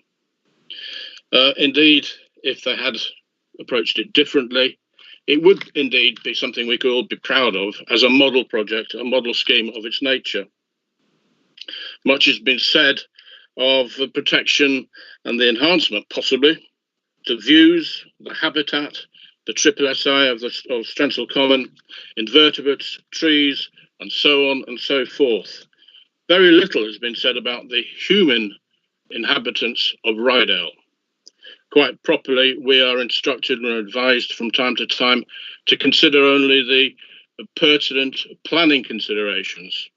However, we do have to balance that with our promise as councillors who have been elected to protect the people and the environment of Ryedale. The transport arrangements are completely unacceptable. The applicant must sharpen his pencil. And if it starts at the recently fouled up junction with the A64, commonly called now Scotchman Lane, I think it can only get worse as it goes through Flaxton and into Lilling. It's been described as a balanced application. Tell me, please, what is the positive effect to Ryedale? The biodiversity subject, in my opinion, is a neutral subject. I will support this, but I will hope and I will insist that conditions are attached, and if needs be, they can be delegated to officers to allay the fears of the Wadsworths and other inhabitants of Ryedale. In terms of drainage modelling, I think is unrealistic to discount the land drains below size of 9 inches. I can't think of any field drains, laterals and mains within a field that would be greater than 9 inches. So I'll leave it there. I will listen to the rest of the debate. I will support this if it is seconded, but I'm not happy with the applicant, and I will be taking this along with you, I believe, Madam Chairman, through our Member of Parliament to the Secretary of State, so that the Environment Agency can be reined in on its behaviour. Thank you, Madam Chairman. Thank you, Michael. Councillor Mason. Yeah, I am actually prepared to second this move for approval, but I echo Michael's points here. Having previous experience with the Environment Agency on different applications, I find the way sometimes they operate can feel very overwhelming for local residents and applicants. I would also echo Michael's point about the conditions. If we can get the conditions into this to support the Wadsworth's concerns, yeah, I think they are important and they need to be listened to. And but on the other hand, I do think I would like to hope that Ryedale would contribute to the wider regional support of protecting people from being flooded as well. So I would be prepared to second this and move for approval. Thank you, Councillor Mason. Councillor Bailey. Thank you, Chairman. I think I have a lot of sympathy with what's been said already. Sort of taking a step back, you know, our current catchment, water catchment, it isn't actually natural. It has been engineered over millennia, probably, for specific purposes. And so I think in that sense, it seems proper that we need to review what we need from those man-made interventions from time to time, and why not do that now?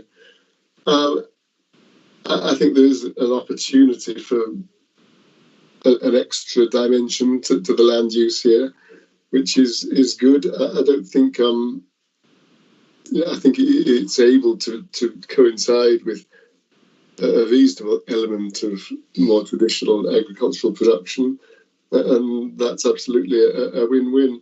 But I am just a little bit concerned from the information I have got, or rather I haven't got, that the public benefits that are occurring from this for the people of York and the public at large are not necessarily being appropriately shared with the stakeholders, and I'm concerned about that. I think Councillor Cleary sort of related to that. We've talked about the ELM scheme, public payments for public goods. I'd just like to know that in all of that brave new world, it really was working out right for the people who are being impacted by this, for the public benefit of others. If there's a way we can strengthen that message in the conditions, I'd support it. But I will support this on balance. Is now Thank joining. Thank you, Councillor Burbley. Councillor Thackeray. Thank you, Chair. Yes, I'd like to echo most of what's been said by most of my fellow members. Councillor Cleary indeed is on the money here. The Environment Agency, I've said it once this evening, but I can say it again. The Environment Agency should be more considerate to Mr. and Mrs. Wadsworth and the family, and they should, in my opinion, go the extra mile or the extra quarter of a mile that's necessary to avoid going through their farmyard. They are frightened for their safety of their own grandchildren. They're frightened for the safety of their animals, their livelihoods, and the Environment Agency, who, let's face it, has got a bottomless pit of money, should spend it to protect our residents, the residents of Ryedale. I have sympathy, very great sympathy for the people of York. My best friend lives in Huntington Road, and his wonderful paintings were floating in the river a few years ago, or floating in the bottom of his studio. And so I can see the benefits there, But another little point, which I think has already been said at the very top of this meeting today, and the communications that I've had with Matt Chapman of the EA, I think, frankly, that the presentation material that's presented to us as laymen, we're not engineers, is absolutely shocking. Because if anybody, I defy anyone, in fact, even Councillor Potter on this committee, to be able to understand and convert in our minds into 3 dimensions just what this scheme is from the drawings that we've been presented. Given the technology and skills that are out there today, the fact that the EA cannot produce proper models, proper CGI, proper drone video film, and my pet subject, of course, is a real working model that actually exists with water, works with water. I know a little bit about it myself, and I just find it completely shocking and second-rate, frankly, and not a credit to our nation as one of the quangos that we employ. So there you are. That's my little 2 penn'orth worth. Thank you. Thank you, Councillor Thackeray. Councillor Andrews.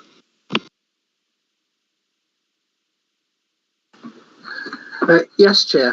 I too will support this application. But in doing so, I do have some strong comments, which I hope will be conveyed to the MP, and I will also hope will be conveyed to the government, and something will be done about it. The main problem has occurred because in 1985, the Environment Agency, or whoever was in charge of drainage at that time, decided they would not maintain the main rivers. And as a result of the failure to maintain the main rivers, in other words, the failure to dredge them and clear them of weeds, 35 years has taken place with no river maintenance. And so when we talk about flooding, in my view, before the Environment Agency should start doing anything, any other works, and taking away people's rights over their land in order to compensate them, they should reinstate the cleansing and dredging of the main rivers. And then there might not be quite so much problem upstream, and then there might be full justification for carrying out the sort of scheme that we're talking about here. However, we are where we are. This policy has been enforced for 35 years, and we are reaping the consequences of them. And this is simply this scheme is simply a stopgap method of putting something in place which is necessary and which has to be supported on that ground. I understand fully the needs of the people of York and the flooding of their properties, which I don't think need to have taken place if proper dredging and so on of the rivers had taken place during that time. But also I understand the needs of farming. We need food. We can only feed 50% of the population from the farms we have. When it comes to Brexit, I'm sure policy will change, because then we will be stuck with the situation of our. We're straying into politics on that. I don't care. This is the planning committee.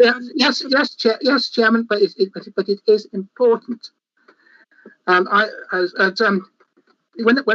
that happens, our view about farming and the importance of farming will change, in my opinion.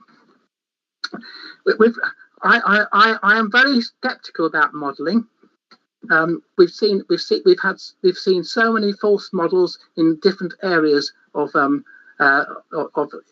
planning, particularly in highways and particularly in retail therapy and that sort of thing. We've seen lots of them, and we've seen how easy it is to manipulate them to say what we want them to say. However, the principle is a good principle. We have had assurances from the officers that there are conditions which will cover the reinstatement of the road, which is going to be used for access to the site. I would hope that officers will make absolutely sure that whatever scheme is come up with, that reinstatement of that road is part of their requirements of the planning permission. They're also going to cover providing the various structures to the satisfaction of the IDB, and I think the IDB have probably got more of the interest of the farmers at heart than anybody else. So although I'm not very pleased with the application, I accept that it is, in the circumstances, probably the best thing we can do. And I really do hope that this is not seen as a precedent, so that the whole of York is surrounded by similar schemes which are to the detriment of the farming community and simply benefit the city. We must have a situation where there is fairness between countryside and city. And I do hope that when this matter is reported by Councillor Cleary to the MP, he makes very clear to the MP that the rivers have not been properly maintained for 35 years. And would he please get the government to compel the Environment Agency to change their policies in this respect? Thank you, Chair. Thank you, Mr. Andrews. Right, just before I go to the next speaker, the hands are up with Councillor Cleary, Councillor Bailey and Councillor Mason. If you're not wanting to speak again, thank you. It would help if you could put them down. And Councillor Mason, your hand is up again. Councillor Windress.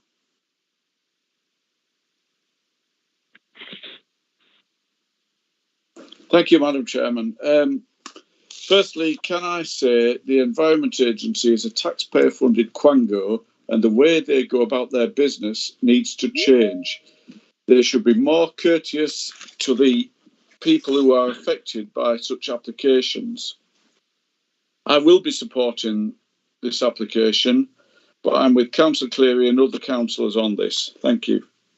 Thank you, Councillor Windrus. Councillor Mason, your hand is up. Have you got another comment to make? Yeah, I just wanted to clarify. My seconding is to see if we can identify conditions to address the concerns of the Wadsworths. I think a question could be asked back to the officers if they can put something in. Is now exiting. To particularly address some of the concerns they have, as Michael's raised some of these concerns as well. Is there anything more we can do to reassure them on this? Can I pass that to officers Jill and Gary? Is that an option or not?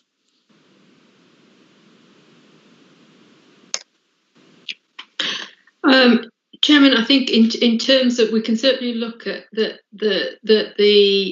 construction traffic management plan looks at the road condition, but the use of conditions to require the applicant to undertake more flood modelling in the future, and to undertake land drainage studies in the future, I think is not reasonable, and also it isn't necessary in terms of the application. We have the information in front of us that's required in order for us to determine the application. It would be unreasonable, I think, to impose those conditions which aren't necessary. It's effectively conditioning something which is after the event. Okay. Yeah, okay, thanks for that. That cleared it up. Thanks, Jill. I would like, who's just raised his hand? Councillor Thackeray, you have already spoken. I will allow you to come back briefly. That's very kind of you, Chairman. I would like us to condition that they put a new road into the site to avoid the Wadsworth Farm. Or at least if they don't do that, let's write to the Yorkshire Post and help them to do it. Thank you very much for that comment. I've got some comments I would like to make with regard to this application, and then I'm going to give the final comment to Councillor Hope, because this is Councillor Hope's ward, but I will make my comments first. This scheme, I recognise, is of incredible importance, particularly to the people who live in York, in Strensall, Huntington Road, Wigington, etc. However, I always look for equity in these things, and I don't see that equity coming from the Environment Agency to the people who are going to be most affected, who provide that protection to the people of York. And I'm very happy to work cross-border with our colleagues in City of York, but I do believe that there needs to be equity, and I don't see it here. I am concerned because the Environment Agency is the applicant, it is the statutory consultee, and it is the regulator. And I am uncomfortable that they sit with all three of those responsibilities, and yet we don't seem to be able to get equity for the people who are going to provide the certainty, or the majority of the certainty, that those houses in York will not flood again. And I'm uncomfortable with that. I am uncomfortable with the suggestion that the traffic travels through the village of West Lilling. It's an area I travel personally almost twice and 3 times a week. There are pinch points in the village. It is impossible to pass a vehicle and a HGV at the turning into Howellbeck. It is impossible for anything other than one car or a wagon to come across Howellbeck, and yet this is the preferred route for all the HGV traffic. So that too is a disappointment, that we cannot find a way to route our traffic so that it doesn't hinge on those 2 pinch points.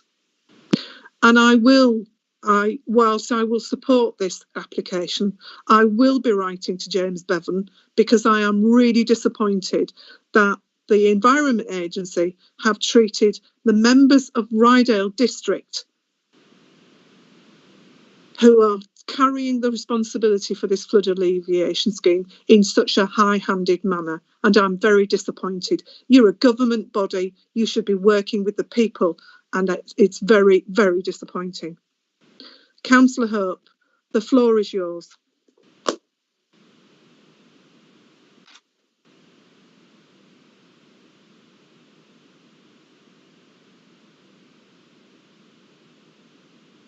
Eric, you're on mute.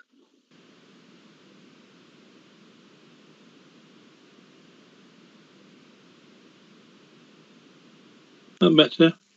That's much better. Thank you, Eric. Yeah, sorry about that.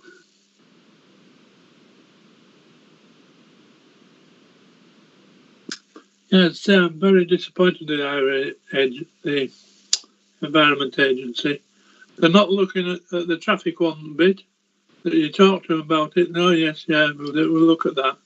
They don't know a thing about it. I wonder if any of them have ever driven the route. But the other thing is York has got a bypass round it. Why can't they drop off at Strensall, come down there and on Sheriff Hutton Road? They've missed all the it altogether. But no, that wasn't good enough. And so I feel sorry for the Wadsworth as well, because they built that place up. They did a really good job of it. They really work hard. And forgive me for saying, but they're not young people. And I think they deserve better than what they're getting. And I suppose I won't have to do, but I'll support it. But as long as all the conditions are there, so that'll be all right. But I'm not comfortable with it at all. And why they picked that place, I don't know. They could have gone the other side of the Sheriff Hutton Road. It would have maybe made a better job. But as I say, I will be supporting it, but reluctantly. Thank you. Thank you, Eric. Members, it has been moved by Councillor Potter and seconded by Councillor Mason. If there are no other comments, I will take this matter to the vote. Okay, let's go to the vote. I will work down the list and ask you for your votes, please.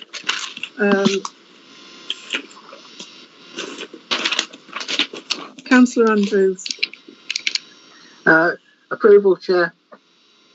Councillor Bailey. For. Councillor Cleary. For, with a promise that our enforcement environmental departments are on it like a car bonnet. Thank you very much. Councillor Hope. Yeah, for, subject to the conditions being kept. Thank you. And confirm what Michael Cleary just said. Thank you very much. Councillor Mackenzie. For. Thank you. Councillor Mason. For, and echoing Michael, he's not the only councillor that will be making sure our officers are on this one, all over it. Thank you very much. Councillor Potter. Councillor Potter, you're on mute. Yeah, for. Thank you. Councillor Thackeray. I'm sorry, I'm against this. Not for the people of York, but for the appalling behaviour of the Environment Agency, which I will attempt to bring to the notice of the Yorkshire Post on behalf of the Wadsworths. Thank you. Thank you, Councillor Thackeray. Councillor Windress. For. Thank you. And I will vote. And I vote because I recognise the need to protect the residents of the City of York, but I am very, very disappointed in the high-handed attitude of the Environment Agency to the people of Ryedale, and I will reluctantly vote for it. So that, according to me, is 9 votes for and 1 against. Chair, could you're writing to James Beverley. Will you be writing to James in your position as chair of this committee and representing the views of the committee? Because I'd like to put my name to that as well. I will consider that and decide at some later point after the meeting how we go about this. Thank you, Councillor Cleary. Madam Chairman, if I might just add to that I will be writing in my capacity as chairman of the council. Thank you very much. Thank you, Councillor Cleary. The motion is 1, 9 votes for, 1 against, and it was approved subject to conditions. Members, thank you very much. It's taken some time to get through that issue.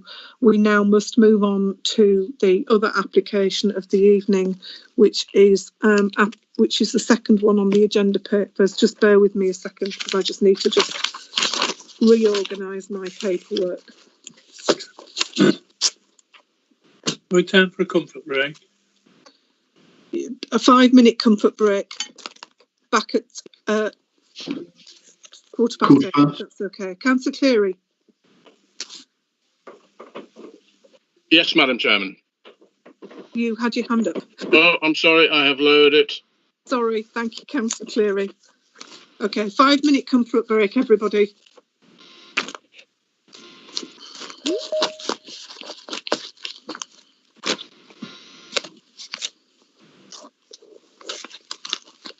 Gary, I'm having a comfort break. Yeah, is that right? Graham Holbeck. You know, we responded into the planning consultation a few weeks ago, didn't we? Yeah. Was that the white paper? There were two, Steve. There was the white paper and the changes consultation. Yeah, so we have responded into the white paper, haven't we? I read that through. I was just trying to find the documentation again so I can inform our MPs in Westminster. There's a Westminster Hall debate on it, you see, coming up on next week. Do you want a copy of what we sent in? Yeah, if you could send me that, because we've managed to secure a Westminster Hall debate on Tuesday, and I want to send it through to our response as a council to inform some of the debate. So. Right, okay. I think we sent 2. One was about 4 weeks before the other, but they sort of read together, really, Steve. Yeah. So, do you want both?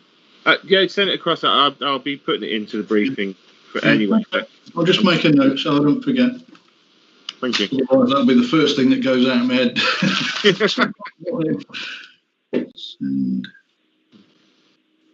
Yeah, we managed to get a 90-minute debate in. So be interesting. Yeah, Jill and Rachel will probably file them somewhere obvious, but I won't be able to find it tonight, so probably in the morning. No, that's fine. I just thought I'd seize the opportunity while you're sat in front of me in the bottom right corner of my screen. Jolly good. I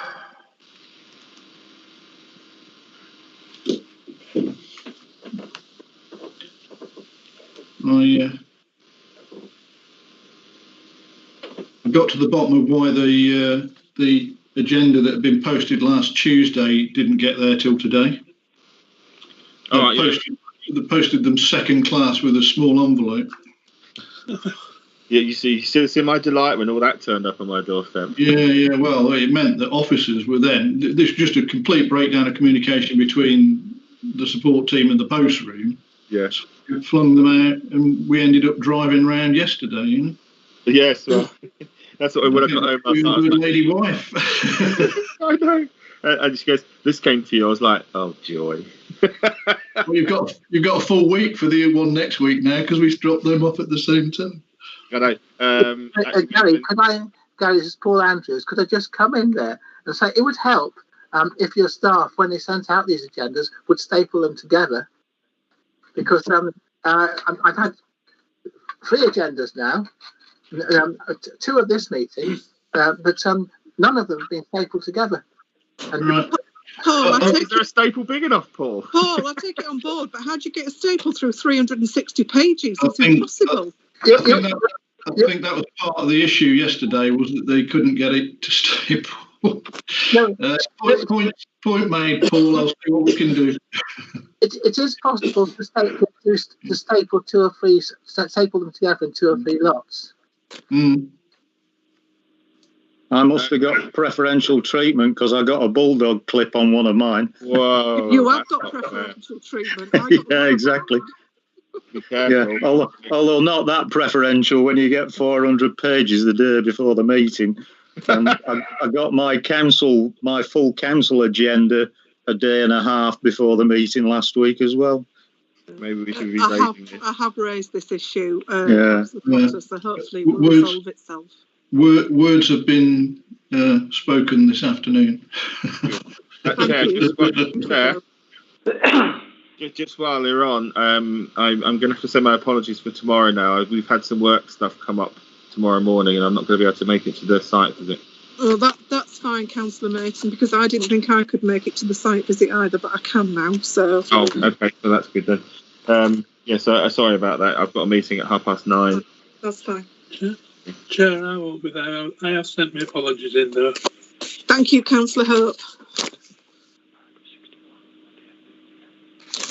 Whereabouts is that site visit, Chair? It's at Sproxton, Councillor. Whereabouts is Sproxton?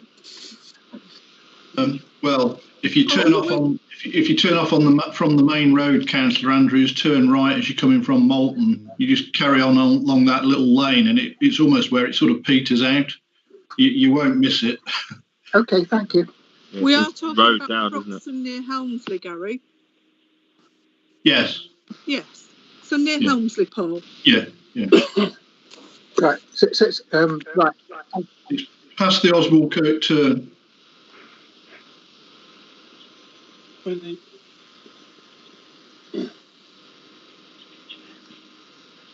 Mike, will you be cycling? Yep. Oh yeah. You're not going to park your car down the road again. Well, the forecast's a bit dodgy again, but at least it's only one rather than two. Okay. Is everybody back now? I don't think we're waiting for anybody. Right. Let's carry on. It is 17 minutes past 8, so let's move on. So in front of you, members, is agenda item 6, which is application number 20/00770. This is an outline application. The applicant is a Mr. Paul Sedman, and it's for the residential development of 5 number dwellings on a 0.72 hectare site, access to be considered, and that's land at Sutton Grange, Langton Road, Norton, Moulton, YO179PU. And I think Alan Goforth is the officer handling this. Alan, would you like to pick this up for members, please? Thank you, Chair. Yes, this application was the subject of the member site inspection that took place on Friday the 4th of December. Reported to the committee as the applicant is a relative of a councillor, and also due to objections from local residents on material planning grounds. In terms of the updates, the late pages that were circulated last week included a schedule of planning conditions which members should now have before them. Before I just summarise the site, Lizzie, would it be possible to move on to the first slide? Because I think that would help. Thank you. Yeah, so the application site amounts to 0.7 hectares and is a grassed paddock associated with Sutton Grange, which is labelled on the aerial photo. The site is on the southern side of Norton, with access being gained via a private driveway off Langton Road, as shown on the aerial photo. The site is outside development limits and as such lies within the open countryside. The site is also locally designated as a visually important undeveloped area. It is within flood zone 1, with Mill Beck on the southern side of the site, again shown on the aerial photo. There's woodland associated with Sutton Grange to the west of the site, and also woodland that lines the beck along the southern side. The Grade 2 listed Sutton Barn stands beyond Sutton Grange to the northwest, 110 metres from the application site. The land to the east and northeast of the application site is being developed for 79 dwellings. At this point, Lizzie, would you be able to please move on to the next slide?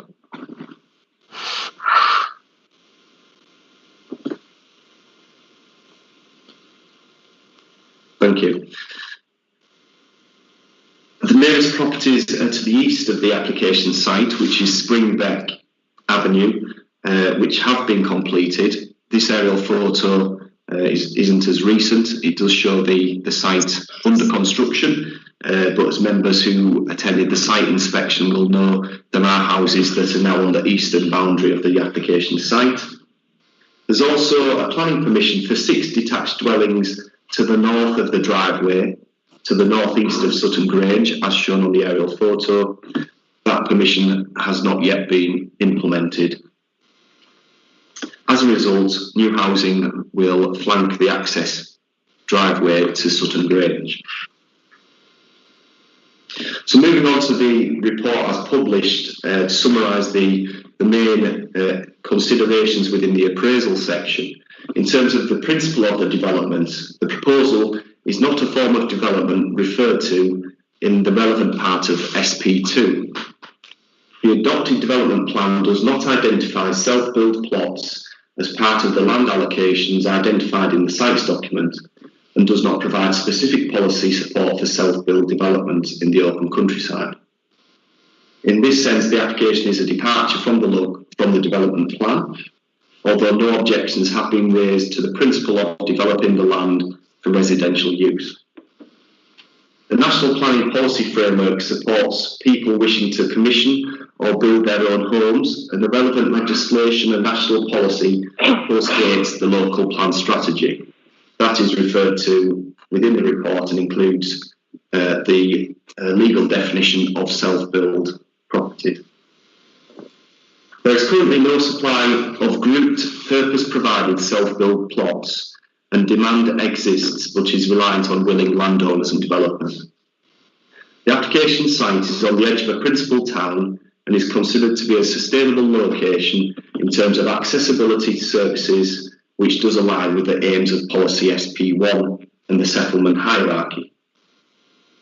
The application site is within the visually important undeveloped area, although it no longer forms part of the wider open space on the southern approach into town, as the land surrounding the application site has been urbanised, as you can see in the aerial photos and from the site inspection.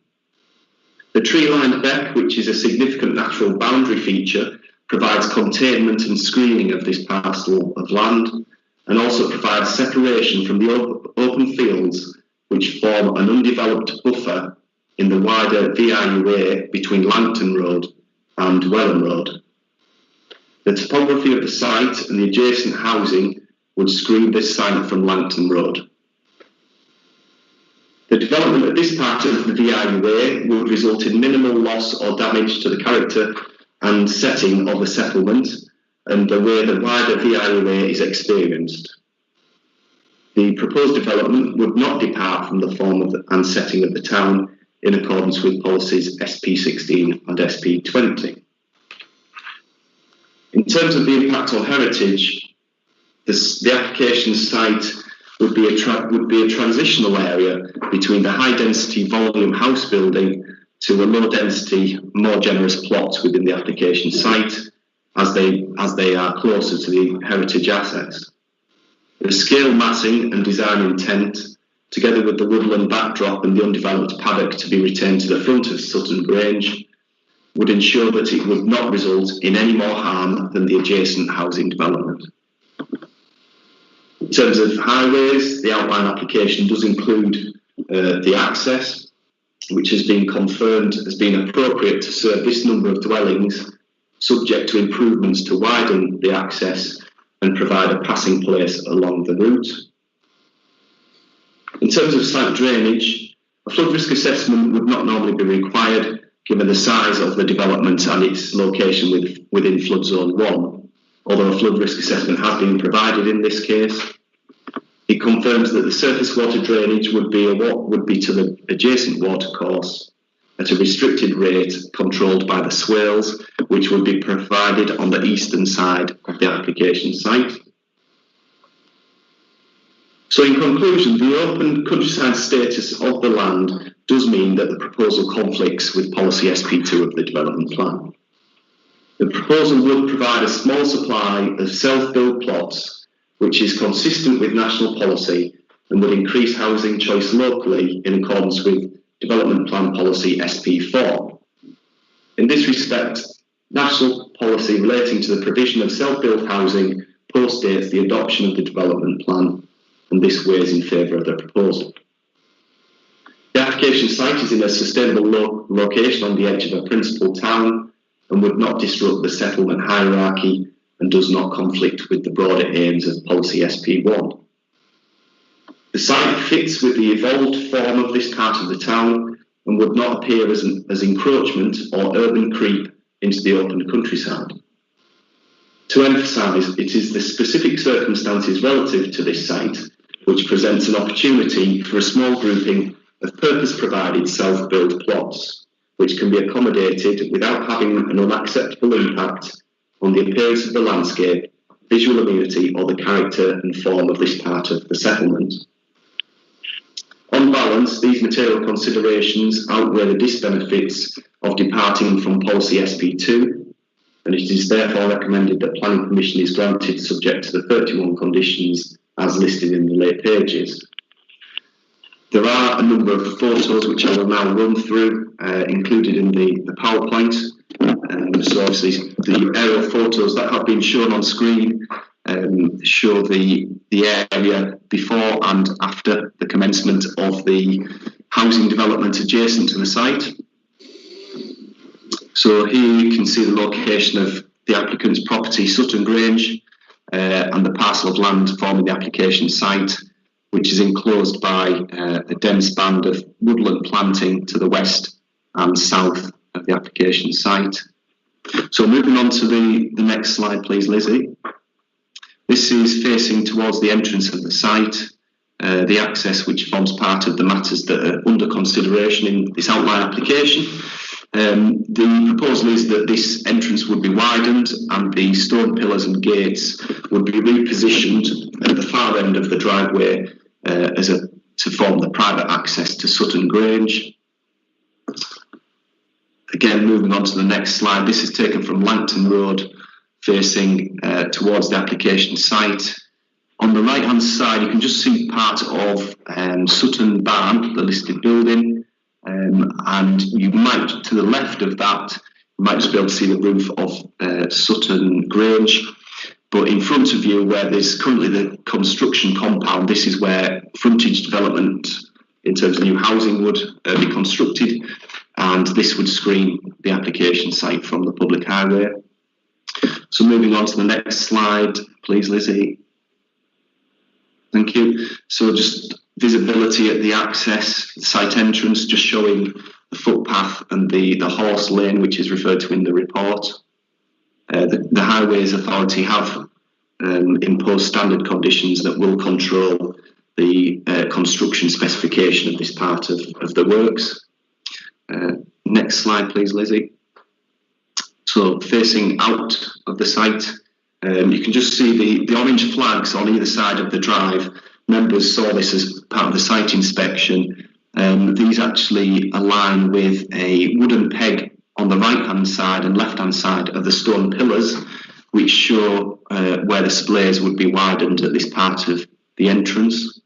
The trees would be retained.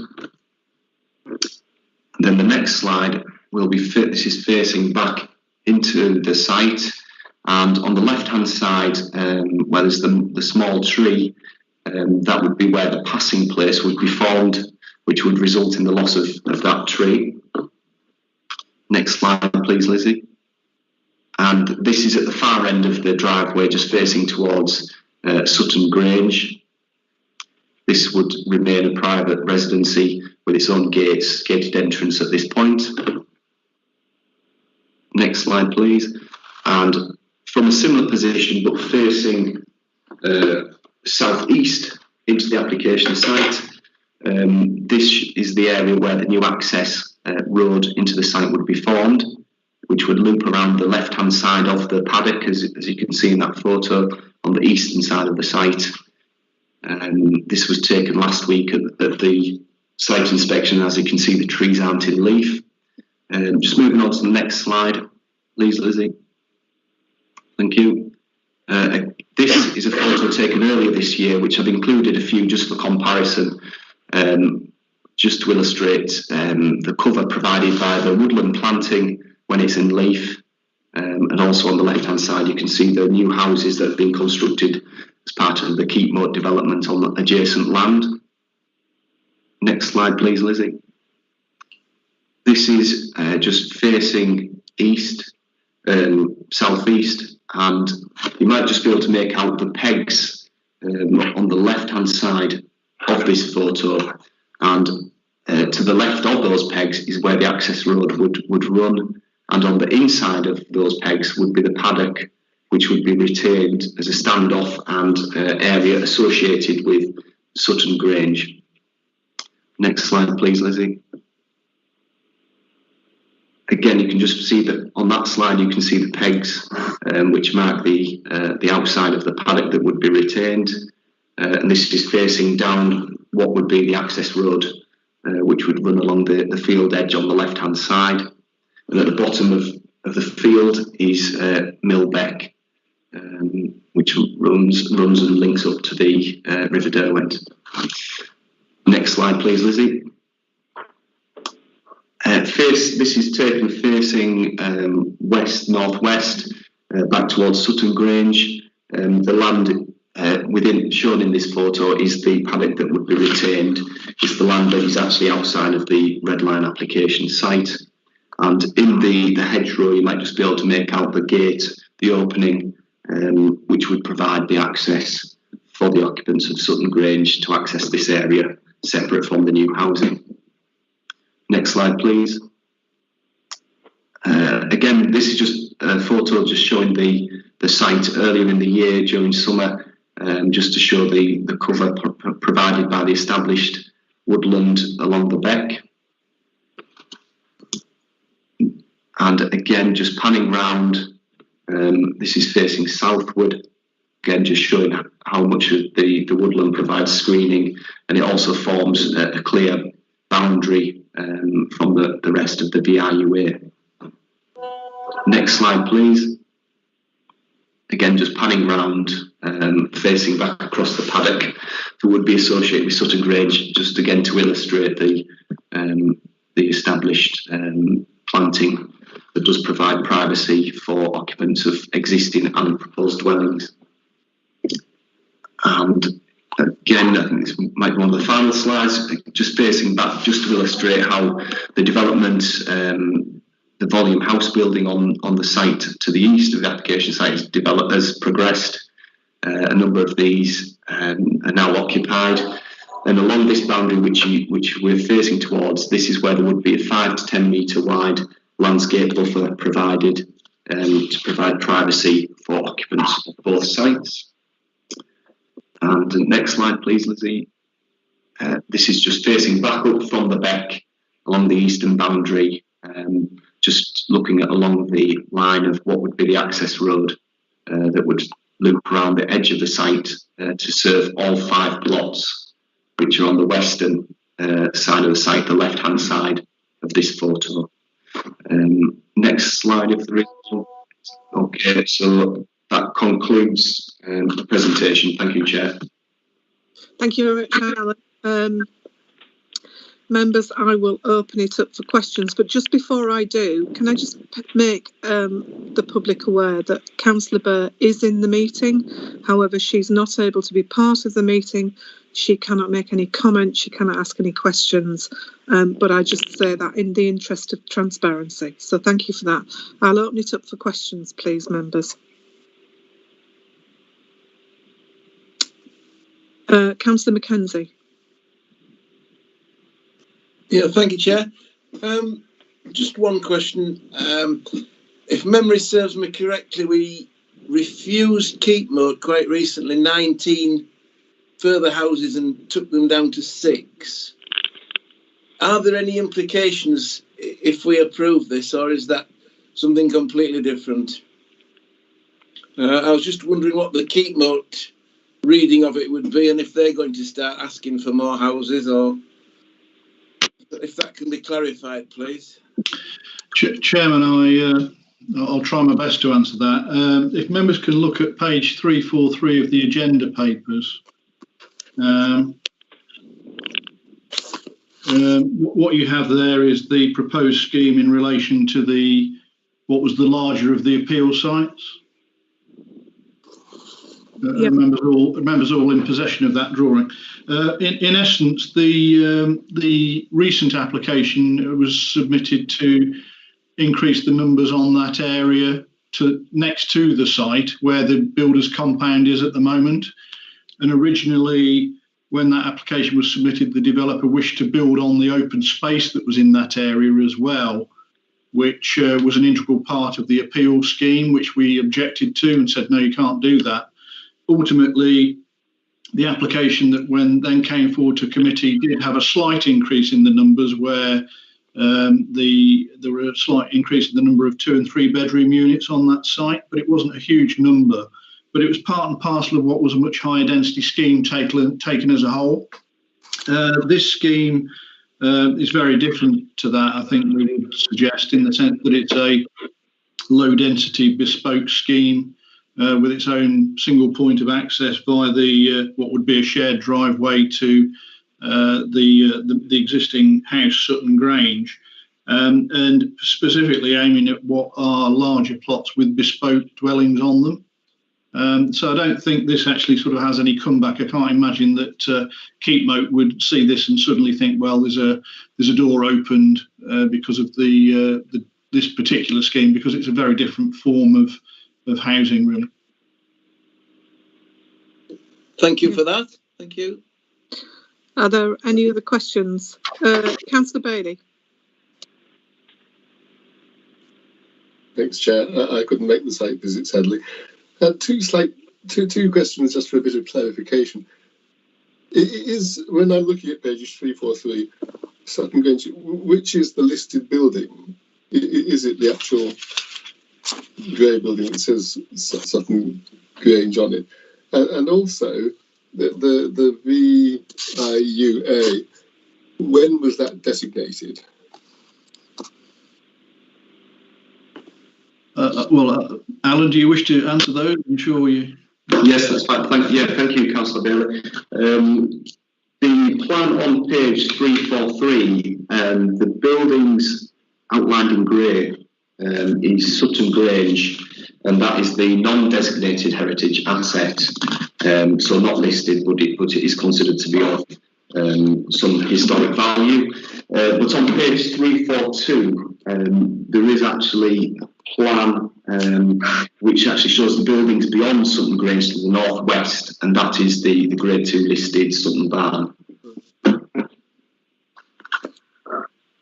And then in terms of the second question, the VIUA forms part of the sites document, which was adopted in 2019.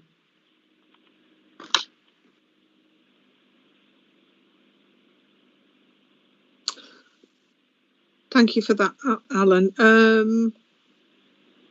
Does anybody else have any questions? Because I'm limited to who I can see on screen, so I can't see everybody.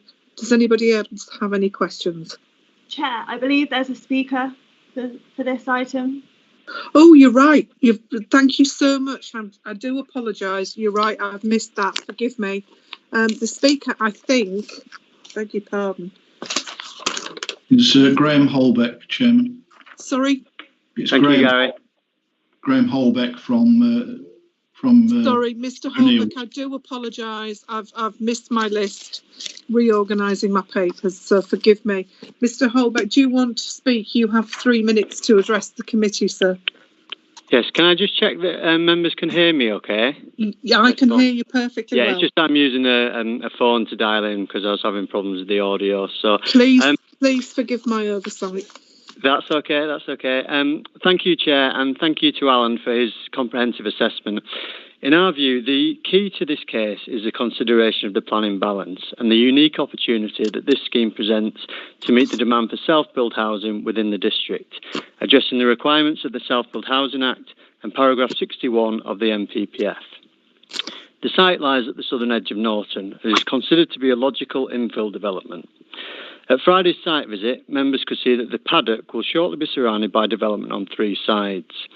The role that it once played as part of a wider open space on the southern approach into the town has now been severely compromised. Millbeck and its associated woodland are considered to provide a more natural boundary to the development limits of the town, and this is acknowledged by officers in the committee report. As you can imagine, since the successful appeal to develop land on either side of Sutton Grange, the owners have received a number of inquiries from developers who are interested in acquiring the paddock. But as future neighbours, they have a vested interest in the overall quality of the development, and they do not want to see it brought forward by a volume house builder. The unique attributes of the site, its private drive, the woodland backdrop and generous land area make it an ideal candidate for low-density self-build housing that is of a high design quality and reflects the local vernacular. The overall quality of the development will be secured through adherence with the future design code. However, the information submitted with the application provides a clear picture of the design intent in terms of storey heights, building materials and architectural style, which takes its lead from Sutton Grange itself. The setting of the house will be preserved by retaining an area of open space at the front of it. The landscape and ecological value of the site will be enhanced through additional tree planting, and there is a commitment to build to lifetime home standards and to utilise sustainable building technologies. As a team, we have held extensive pre-application discussions on this proposal, and we have followed the advice that was given. On this basis, the application is now supported by planning, landscape and conservation officers at the council. The impacts of development on highways, ecology, flood risk and archaeology are also found to be acceptable by the County Council. There have been very few objections to the scheme from local residents, and the Town Council is in favour of development. To sum up then, this site provides a unique opportunity to allow people to become involved in the design and build of their own home, and to promote an exciting form of development that breaks away from the conventional approach. We therefore hope that members will endorse Officer's recommendation to approve the application. Thank you for your time. Thank you, Mr. Holbeck, and again, my apologies. That's fine, thank you, Chair. Thank you. Members, does anyone else have any questions for officers? Can't see anybody indicating. Alan, I just have one, and it comes as a result of the visit to the site. I have got no problem with the principle of the application in front of us. I have a slight concern with regard to plot 5 and the land seems to fall away in that corner towards Millbeck, and I appreciate there's no need for a flood risk assessment on this site, but I do have some concerns given our climate change and the propensity to have much heavier rainfall, that actually there could be some flooding at plot 5. Okay, thank you, Chair. Yes, the application is a mining development within flood zone 1, which is a 0.1% chance of flooding in any year. That is due to the changing level from the banks of the beck and the protection they provide to the site. The applicant has provided a flood risk assessment which does inform the outline drainage scheme for the site, which is drainage to the water course at a restricted rate. Although the site is still subject to detailed design and conditions will be imposed in relation to the surface water management, the finished site levels and also the surfacing within each of the plots. So we would look to control and ensure that there wouldn't be a runoff from the site, which could cause problems at the southern end of the site, or indeed elsewhere along the route of the beck and leading to the River Derwent.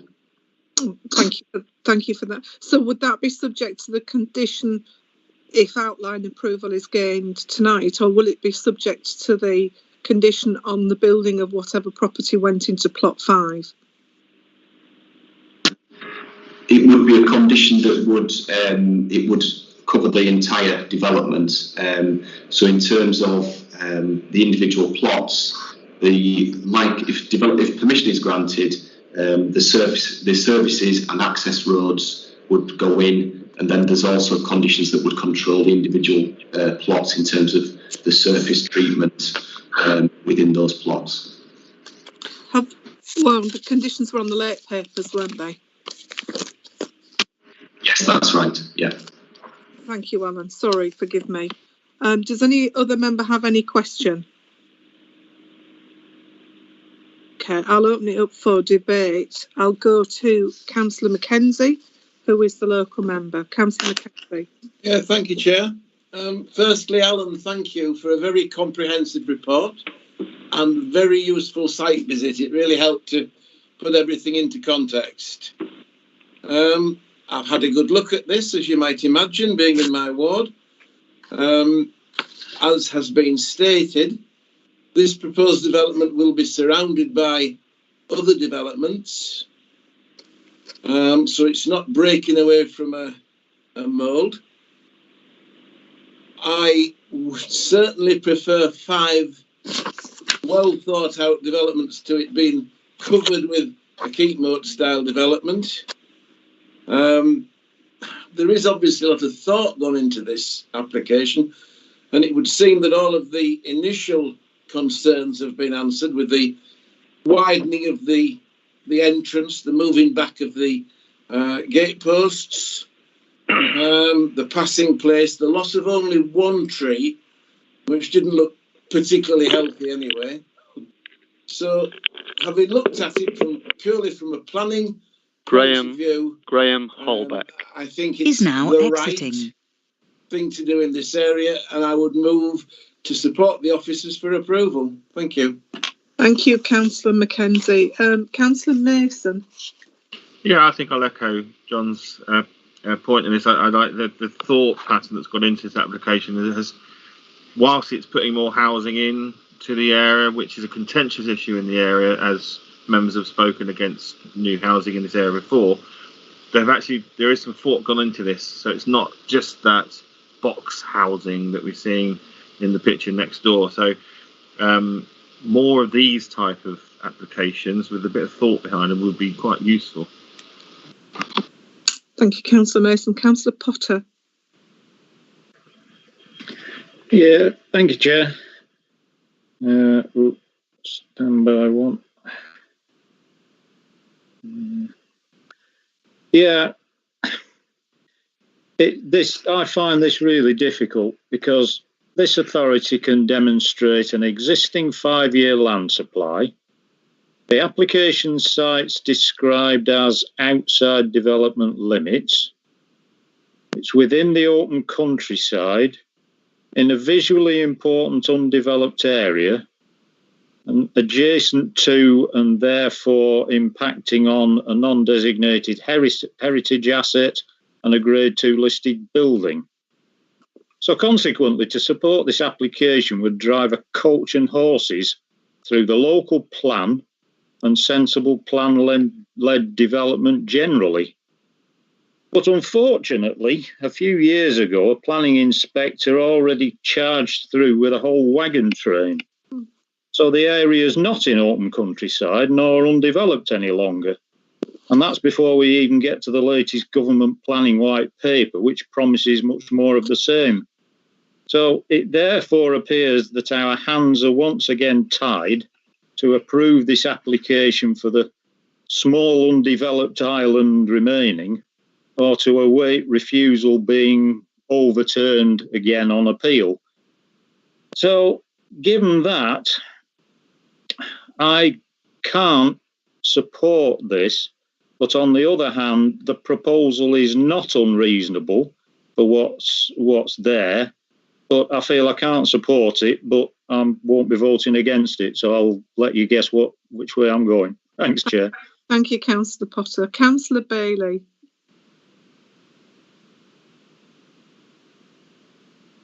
Councillor Bailey, you're on mute. Oh gosh, does that mean I wasn't on mute before? Oh dear. I think Councillor Potter rather softened the sting of some of the things I was going to say, actually. But I didn't get to the site visit, and I do take a lot of store by the local members' view. But despite what's taken from us by inspectors or whatever, we do have a sort of duty to our public to uphold our policies and to try and do what we say we'll do on the tin. And although I do having seen the map, I don't think that this impacts unduly upon the listed building, which would have been a big concern. But it is a visually important undeveloped area, as designated only last year, and the public are going to wonder what the dick we're doing, just laying over and letting that go as well.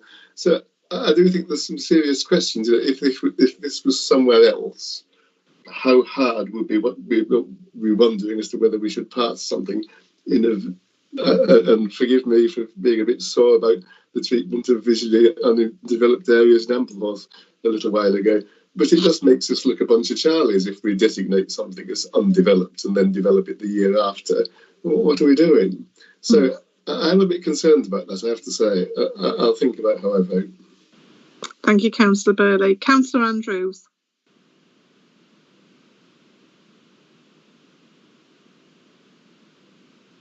Councillor Andrews, you're on mute. Beg your pardon, Chair. I think Councillor Potter has summarised most of what I was going to say, Chair. This is a site which is part of a bigger site, bigger area, which should never have been developed in the first place. This council refused planning permission for that development, but unfortunately we were overruled by the inspector. The result is that this site is left as a small corner of a much larger area, and it's it would I think it would be pretty well impossible to defend to defend a refusal on this site in the light of the permission that's been given for the adjacent site. I'm sure that all the grounds that would apply to the adjacent site would apply to this site, and so therefore, Chair, I have to agree with Councillor Mackenzie and have to agree with approval, Chair. Thank you. Thank you very much. Thank you very much, Councillor Andrews. Anyone else wish to speak? Councillor Andrews, you've left your hand up. If no one else wishes to speak, from the chair, I'm going to kind of reiterate what Councillor Potter said. This does conflict with SP2.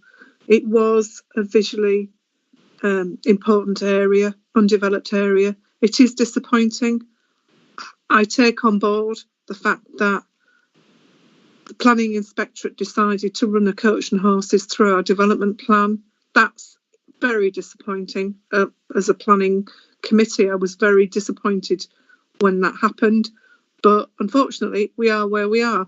And I don't think we would be able to defend at an appeal the fact that we don't want to have houses there when it's surrounded by a huge set of housing that nobody wanted. So I will be supporting it because I don't see any reason not to support it.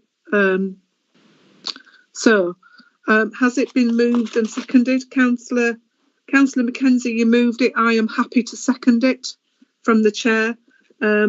Does anybody else wish to speak? On that basis, members, please can we go to the vote, and I'll go down the list. Councillor Andrews. Approved, Chair. Councillor Bailey. For. Councillor Cleary. For. Councillor Hope. Councillor Hope, you're on mute.